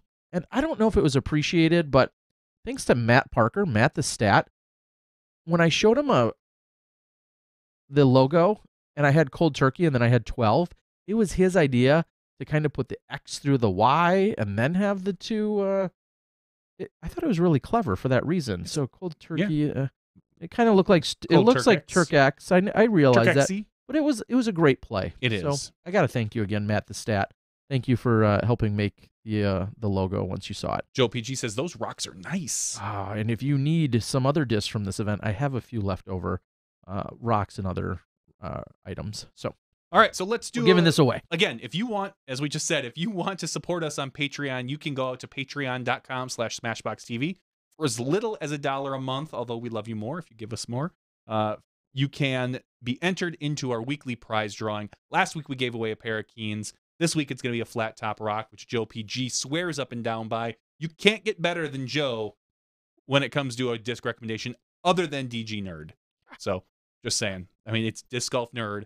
Joe PG, I would take their word at anything. Yeah. All right, we have 155 Patreon supporters this week. I'm going to do a random.org. It is better not be Jake Harris. It says number 82. Number 82. I'm going to cry if it's Jake Harris. No, it's not Jake Harris. It's Luis Garcia. Luis Garcia. So congratulations, Luis Garcia. We will reach out to you. You will be shipped, hopefully, this flat top rock. You've been a supporter now for, let's take a look. 7 minutes. 6 days. 6 days. 6 days he's been a supporter. So thank you. Do not remove your Patreon support now that you've already come out ahead on us. Well, we'll just wait to ship it for a few days. No, a few months. So thanks, Louis. We really appreciate it. I'll reach out to you very shortly here. Once again, we really do thank everyone who makes this possible. Yes, appreciate it. Alrighty, checking in on the board. we've seen, like I said, we see a few of many of our regulars out there, also streaming out there to Facebook. As always, if you'd like to participate, we're usually following along with the YouTube chat. Facebook is that fair to say, not necessarily as consistent in terms of us putting it out there every week, and following along is tough and stuff. Reading, it can be hard. But out on the board, what are we seeing? I think there's a good debate going on. Robert McCall. Robert, what are you doing? That's what I want to. Real quickly, since this is so not in my realm, later this week is there a featured film going to be in the theaters? Is that what I've heard? Oh yeah. This is going to sound a little naive, and that's fine. Are the movies getting better with each one? Is that fair or not? I'm sure that's pretty subjective. But of course, it's subjective. Are they getting better? I mean, and I'm not saying they were bad. I'm just saying, do they continue? There were some bad ones. Okay. Are they getting better? Yes. I mean, you've got the initial. We're talking about Star Wars here. The initial trilogy, classic, from 77 through 84, I believe. Okay. Great movies. Childhood things. Then you've got the prequels, which are a steaming pile of garbage, more or less. Okay. Couple good scenes in there, but for the most part, not good movies. Those were with Spock. That's why. Yes, exactly. Okay. And I saw all of them. I went to every one of them in the theater. Even at that point, I was like, these are not great. They weren't. I didn't think they were horrible, but they're not great. Then Disney buys Lucasfilm, and we get we basically get The Force Awakens, which was a good movie. Not great, but good. We've now got Rogue One, which I thought was mediocre. Not great, but not bad. But the new one has just been shown to a lot of people out in LA. There's a guy who I listen to. He does a no spoiler recommendation, and he says this is the best Star Wars movie ever. Ever. And he says it's good from the start and just gets better. I'm really excited for it. I'm actually pulling my son out of school. Should I jump in now and start watching them? No. I'm going to pull my son out of school at noon on Friday, and we're going to go see it at like a 1:30 showing. I'm really excited. I think he's going to have fun. I mentioned it to him, but I don't know if he remembers because I mentioned to him a while ago, so it might be a surprise. Either way, if you don't like science fiction, then this is boring for you, but ultimately I'm very excited for it. I'm really excited that somebody I trust as far as reviews says that this is the best Star Wars. So, I mean, none of them are winning Oscars for acting or story writing, but ultimately they're a lot of fun. They're like it's like a super event. Okay. Yeah. I assume you had to buy tickets. I did not. I have not bought a single ticket yet. Oh. That's not going to be a problem? Just showing up Friday afternoon? Well, we would be if I'm going there because our vendor bought out basically rented out a theater and asked if I would like to go on Friday. Okay. They said they had 2 tickets. They gave one to me and one to my assistant. My assistant looked at me and goes, I like Star Wars, but I don't love it. Do you want my extra ticket? And I was like, yeah. And I asked a friend of mine, and he said, yeah, I'd love to go with you. He told me about a week ago that he has a work party, a Christmas party that at like 2 or 3 o'clock he can't get out of. So I turned and went, all right, I guess I'm going with my kid. All right. So I'm excited. I'm not crushed at all that you didn't give me an invite, but whatever. Yeah. Sure. Just kidding. Clearly I should not be going. No. And plus, I'll be in Florida. That's fine. So I couldn't go anyway. This is going to be the biggest movie of the year. It's going to probably gross domestic, probably $600 to $700 million. If it's as good as they say it is, it could be one of the biggest movies of all time. Yeah, but inflation and bitcoins, inflation and stuff. Luis Garcia has chimed in and said, I just realized I also won the Color Glow Thunderbird from last year's Cold Turkey. Really? Did I look at the date wrong for Lewis? Did it say 2016 and not 2017? Or did we just do a giveaway last year? For I was gonna say, it says 2017. So I was gonna say, did you win, or did you win it in an auction or a raffle or something on Facebook? Or did I give it away here on the show? We might have given it away here on the show. Oh, so awesome! Louis. Either way, you might as well just start coming in. Next year, you're just gonna win an entry to the event. You might as well just come to the cold turkey and win it here in Wisconsin. Yeah, where it'll be taking place. So I sent you an email. Please respond. Or actually, is it drafted up? He says he won it on here. Huh. Yeah, I don't doubt him. So please, if I didn't, which I don't think I did, please reply with your mailing address. Matthew says, seems as the giveaways are rigged. If they're rigged, I first of all, if they would be rigged, Jake Harris wouldn't have won 3 times if it was rigged. If they would be, I think there would have to be some form of tie or for some benefit to them being rigged. Yeah, we don't really benefit from them being rigged because we're not getting anything. Yeah, we're giving away. We're giving away stuff. I literally go to, I've showed it before. I go to random.org. I sort the spreadsheet usually either by donation amount, which is the default when you download the CSV, or by first name, because everybody has a first name. Not everyone puts in a last name into Patreon. And I pick one or the other that day, and I happen to hit random, and it gives me a number. I look at that line, bingo, bango. That's just how it works. There's not a lot of science to it. But totally random. As random as the website is. Exactly.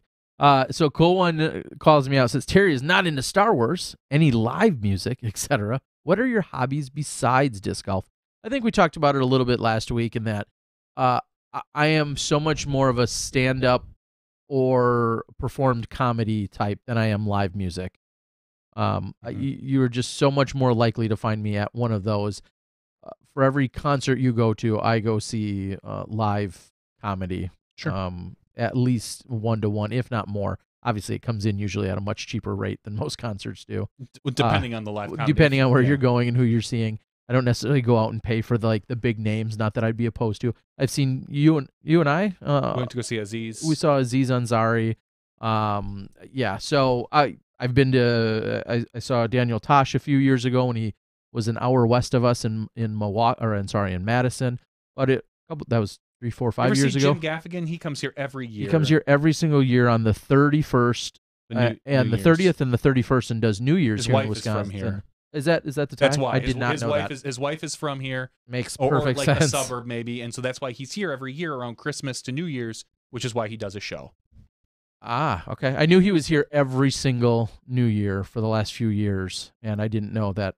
I just thought maybe he really liked it. Danny Lindell says, dude, John Mulaney is awesome. I watched a little bit of his TV show for a little bit, and I've maybe caught a few bits on YouTube, and I just don't see it. And I'm guessing I need to watch more of it because everybody says he's funny. So maybe I need to get a little bit more diverse into that. I can't say that I haven't seen him live in any capacity. Here's what I got. A couple recommendations. Johnny usually leads those. Recommendations / reviews, I guess is what I'd say. I was thinking of Megan Mullally, I think is how it goes. Is that her name? Mullally from Will and Grace. Oh, yeah, she's married. You know who she's married to? Yeah, she's married to Ron Swanson. Ron Swanson, who's Offerman. Nick Offerman. So they have a stand-up. Summer of '69, I think, is the name of their stand-up special. I watched it a few nights ago, late night. I think it was probably on Netflix, I want to say. Thoroughly I don't want to say unfunny.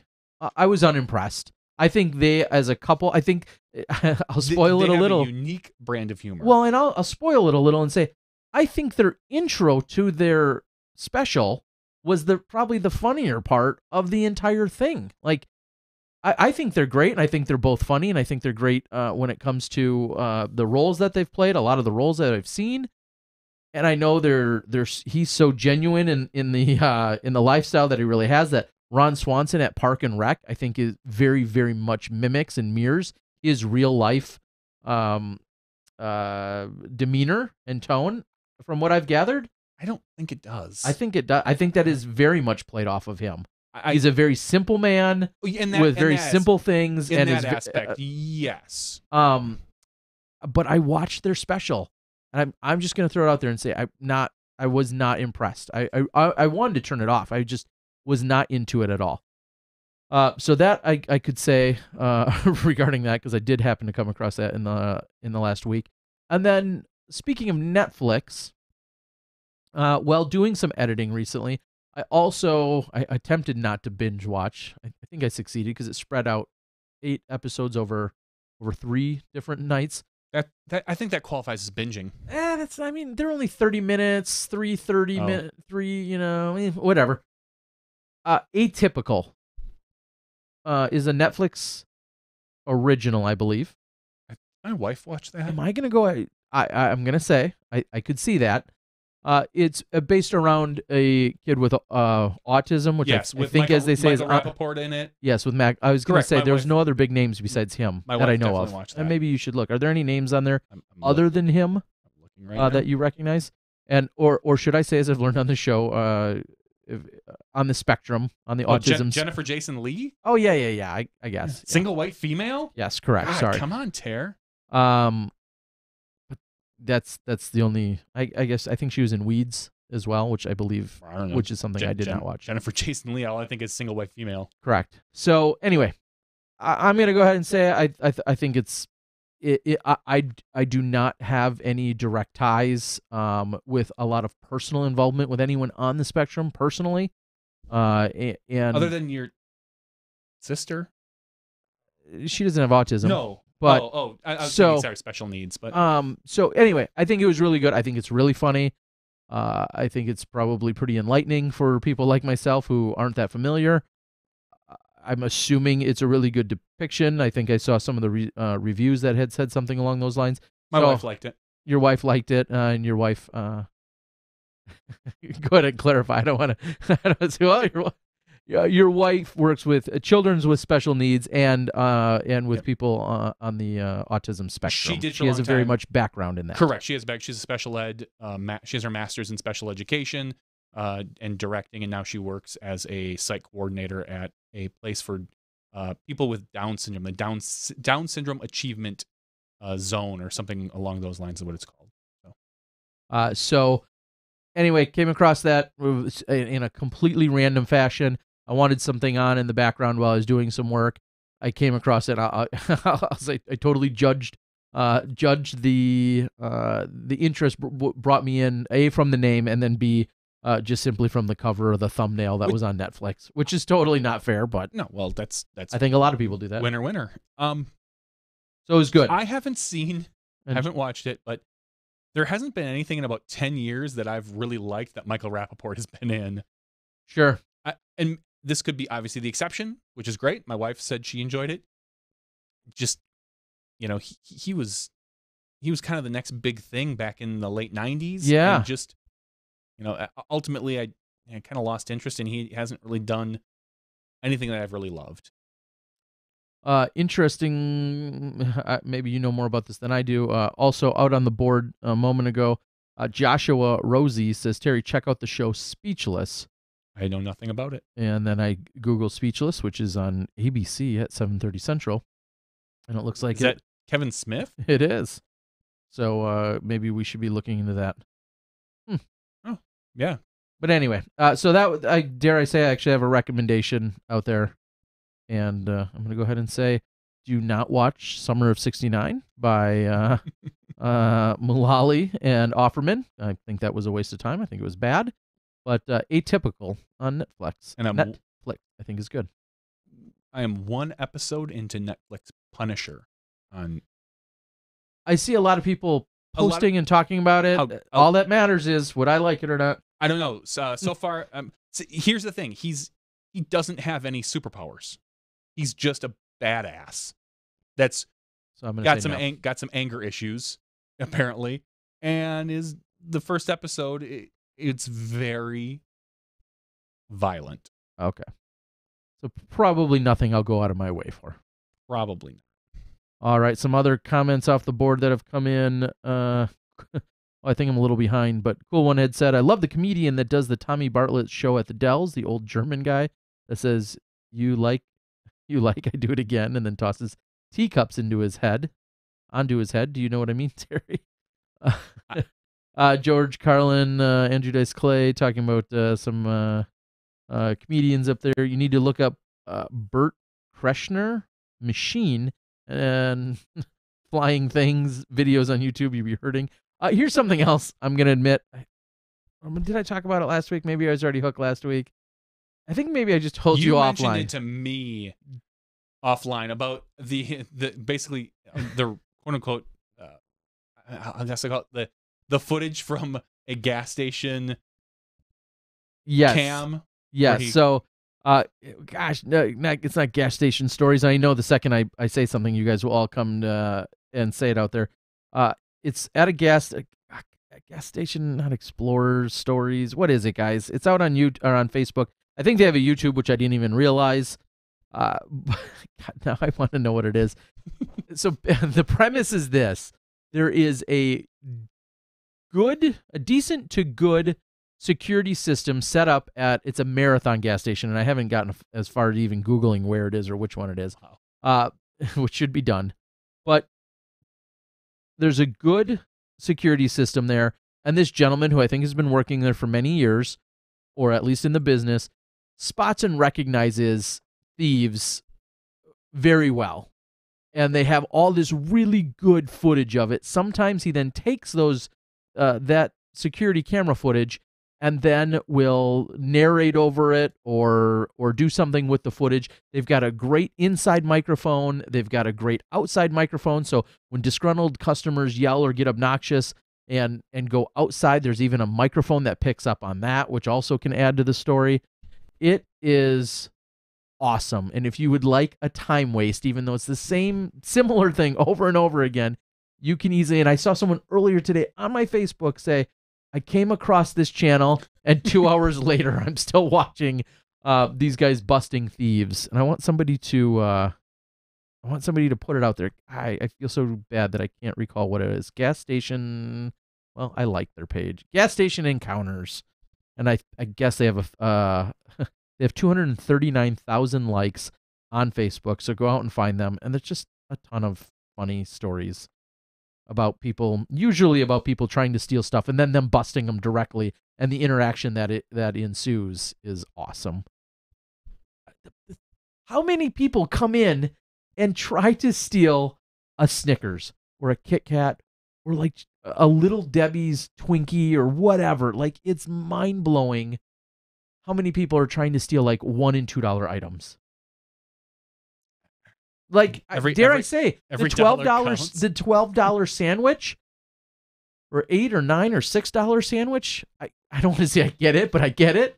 But the 79-cent ding dongs, the $1.30 Kit Kat. It's easy.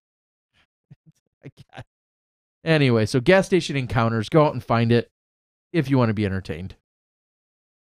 All right, guys. I don't know if we good night, Danny. It looks like Danny's going to be calling it a night. Thanks for joining us. Thanks for being here. I think we talked about, it was just last week he had a news. Two things for me. Skip Ace Fantasy is moving along. Now I've talked to my developer. He has everything set up so we can log in via PayPal, slip of the mouth there, via Facebook, Google, and Twitter. So if you have those accounts, you'll be able to log in. You'll probably have to recreate no matter what. And the next thing we're doing is migrating the rest of the site over so that everything works. Okay. Excuse me on the big yawn there. What was I about to say for the last thing? Now I'm drawing a blank. Oh yeah, FNTSY. I talked to the people there about getting the disc golf on their channel. They're really excited. I do need to now start editing some of the older things. We have this. They had to go through some contracts with their sponsors to make sure things weren't conflicting. There was some conflicting, so now we need to make some changes. But ultimately, they told me, start uploading your stuff. So as soon as I get word on when it can be found and where you can find it, you will be the first people I notify. But we are moving forward on that. The ball has not been dropped. There's just the holidays and fantasy football. That's what these guys do. So this is kind of an outstretch for them. we're looking at hopefully getting this in place sooner. Jeff Hawkins chimes in with Twinkies better than ding dongs. I agree with that. It's unanimous. You move on to the second round. Twinkies, yes. Twinkies are better than ding dongs. But hold on. Ring dings? I'm not even familiar. It's probably good that I'm not. Anyone see the kid who died on camera doing the skyscraper stunt? Out of China? He was one of those lunatics that do that kind of thing. No, but every time you watch one of those, I don't know how you can think anything but that's going to happen. Skyscraper, like he was up on the very top walking around doing handstands and stuff. I didn't see anything other than they showed a picture of him and they said, Daredevil in China dies after falling 62 stories. And I'm thinking, that's a long way to fall. What are you thinking? And for the first 10 seconds, I'm guessing a string of expletives in every language you know. Mm-hmm. And then at some point, I think you just pass out. That's my guess. Yeah, I was thinking, the pressures and all the different things that are happening. I just think your body shuts down. I don't think you can conceptualize. Oh, wow. I've heard, and this is just as a kid, you hear you die before you even hit the ground, and that your body basically just shuts down and says, "All right, we're done." But I don't know how they test that. Clearly, it's crazy. I will say though, in the Twinkies, Ding Dongs, Ring Ding Zingers, Hostess cupcakes are the best. What? Yeah, I'm not a Ding Dongs guy. No, neither was I. But the Hostess cupcakes. What are ring dings? Oh, I think I'm gonna pretend like I don't know what those are. No, I really don't. I think I know what those are now that. Ring dings, Drake cakes. Ugh. Oh. Devil dogs. The most exciting thing to happen in the last 90 years? Is that what they said? I don't know, but ring ding. I'm not familiar with a ring ding. Believe it or not, me and my tummy are not familiar. The Hostess cupcakes though, with the white things, those are better than all of them. And the ones with the yellow cake, oh, they're so good. Rather than the chocolate. That doesn't sound right. It's really good, and I don't think I've had one in. I'm trying to think the last time I grabbed one. Probably 5 years. Yeah, it's been a long. Since the last time, probably we went on like a road trip somewhere, and we stopped at a gas station in the middle of the night. Joshua says heading out to Lemon Lake tomorrow to throw among the snowflakes. Anybody else? You don't have to get all political. All right. No, I'm just kidding. Enjoy yourself out at Lemon Lake. We'll be also the site of this year's U.S. Masters. So enjoy yourself. I hope to be down there possibly for that event. Everybody falls the first time in the jump program. All right, heart attack before you hit the ground. He only fell 45 feet. I thought I saw it was a 62-story building, but maybe he only fell 45 feet. Oh, well, either way, it does not sound pleasant at all.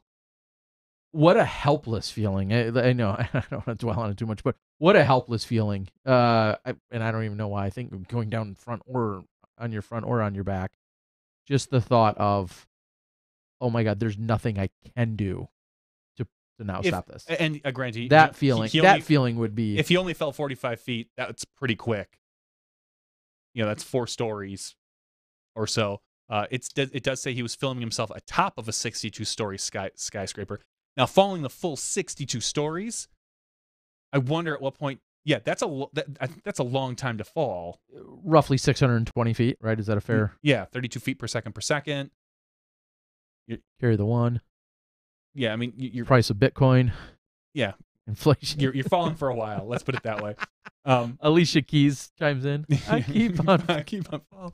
That's great. That's brutal. That's great. That's a long time to think. Like, oh, damn it! Like, I should have planted there instead of flipped. But yeah. Well, and I don't want to make light of any accidents, but I mean, and that's where I was going to clarify. Well, you're out on a mountain doing mountain climbing. Where do you draw the line, I suppose, between athletic, and clearly his moves might have been athletic. Of course. But you're you're breaking a law doing a daredevil activity. Is that much better, I guess, than rock climbing, where you're not breaking a law, doing life and death activity? Yeah, here's what I'll say. it's a shame that anybody passes away doing something that they enjoy or love doing. It sucks. But things like those sky suits that like graze cliffs as they're coming down with the wingsuit. Yeah, the wingsuits. And every once in a while you hear about a guy who just catches a rock and that's it. You can't really, I mean, I feel sorry for their family. You can't really be like, oh man, that really sucks. It's like you knew what you were getting into. You knew ahead of time that you were taking a risky proposition doing that particular thing, more so than driving to your local gym to shoot hoops. Well, and don't get me started that you're more likely to die in a car accident than you are. You know, I don't care. Like, that's because there are so many more people driving cars. All I'm saying is that it sucks, but not surprising in the slightest. And as much as I can't think of one right now, that is grounds to make fun of you. Okay, fair enough. That is grounds to make a joke of some sort. I'm not going to because I can't think of a good one. But it's, if I die doing something I'm going to deem extremely dangerous or stupid, which I kind of think jumping along the top of a 62-story skyscraper is probably pretty stupid, everybody has any right to mock me. In fact, I'm going to tell my wife tonight that if I ever die doing something stupid, expect people to reach out to her and mock her about my death. Well, I will. You know, I will be leading. You will. I will be the MC of that, and I will be leading. I'm good with that. She'd be good with that, I think. Jeff Hawkins says Johnny V is an adrenaline junkie, and I think that's quite the contrary. Is that fair to say? Correct. Yeah. Johnny V doesn't like roller coasters. I don't mind them. You don't like them. I don't like them. You don't like them. He's far from an adrenaline junkie. I think that would be fair to say. I would possibly someday like to skydive. Okay. Fair enough. But and roller coasters just don't do a lot for me. Like, if I didn't, it sounds silly, if I didn't have to wait in line and I could just literally walk up to one and just do it, they would excite you more? It would excite me a little more. But thinking I usually have to wait in line do for you an get hour and a half. I get bored, clearly. Do you get stressed? A little bit. Okay. Just a little bit, like waiting in line. I'm like, and then you get there and you're like, I don't know. It just, if I had the park to myself, that would be a little bit more fun. Well, I'm going to be near Orlando, and I want all access to Disney this weekend. That's the plan. Maybe not. All right. Cool one says, I like Zeus at Mount Olympus. Dells, baby. Yeah. We could go to the Dells every 2 years or so. Disc Golf Nerd said, saw some people skydiving when playing Milo the other day. That's cool. That is very cool. All right. I think we can cut things loose. Do we care about an official word as to, it looks like to the Alabama, and by no means would I consider ourselves in any way political, but for what it's worth, it says that Doug Jones wins Alabama. Yep. Alabama sends its first Democrat to the Senate in a generation. So, how bad of a Republican candidate do you have to be to lose in Alabama? Wow. But wow. And I also click right here. It says review Star Wars: The Last Jedi, a letdown. I saw that. I didn't read the review, but I saw the headline. Falls short of sky high hopes, which is funny because the guy who I listened to said it's the best Star Wars movie. He said it's got some flaws, but he said it's not even the best movie of the year, but it's the best Star Wars movie. So that's why I'm excited. All right. Seth says ice climbing near Green Bay Saturday. Johnny V, come on up. Saturday. You've got it. I think I got something going somewhere on. And Disc Golf Nerd says, if you guys get super desperate for a guest this offseason, hit me up. We get desperate. I don't know if we get that. No, just kidding. No, that just might work into something. For sure. Sponsorship announcements. We don't have any sponsorship announcements. Nothing crazy. We've kind of talked about it. Drew Gibson and Josh Anthon, I will say both reunited, is a good way to put it, with Innova. And then last week was Zoe and Dustin. Those were the largest ones that we know of at this moment. I think there's a couple others in the works that, unfortunately, we can't even talk about. So, all right, guys, we're going to call it. It's been a fun night here. Congrats to Luis Garcia, who has won something again. In fact, he's going to get this yellow flat top KC Pro Rock. And we're going to continue to give out a bunch of different sponsors a bunch of different equipment from different sponsors. I think that's one thing we do relatively well. We've given away Latitude stuff, we've given away DD stuff, Innova, Discraft, we've given away a mixture, Legacy, and we're going to continue to spread the love among all of them. So we really appreciate it. Thanks, Tired of Crap. Appreciate the donation. What? Tired of Crap. Johnny Bigfoot earlier also gave a contribution via our super chat. We always appreciate that. Thank you so much. If you guys are going to be in Florida, look forward to seeing you this weekend. Come up, say hi. I'd love to chat and interact as we're out there recording the 4 rounds taking place at the South Florida Open. So for Johnny V and myself, Terry Miller, the Disc Golf Guy, that's been podcast number 173. That's been our after show. Lots of randomness. Maybe just a few goodies in there buried somewhere. We hope that you enjoyed it. We'll see you next week after the South Florida Open. We'll see you then when you step inside the Smashbox.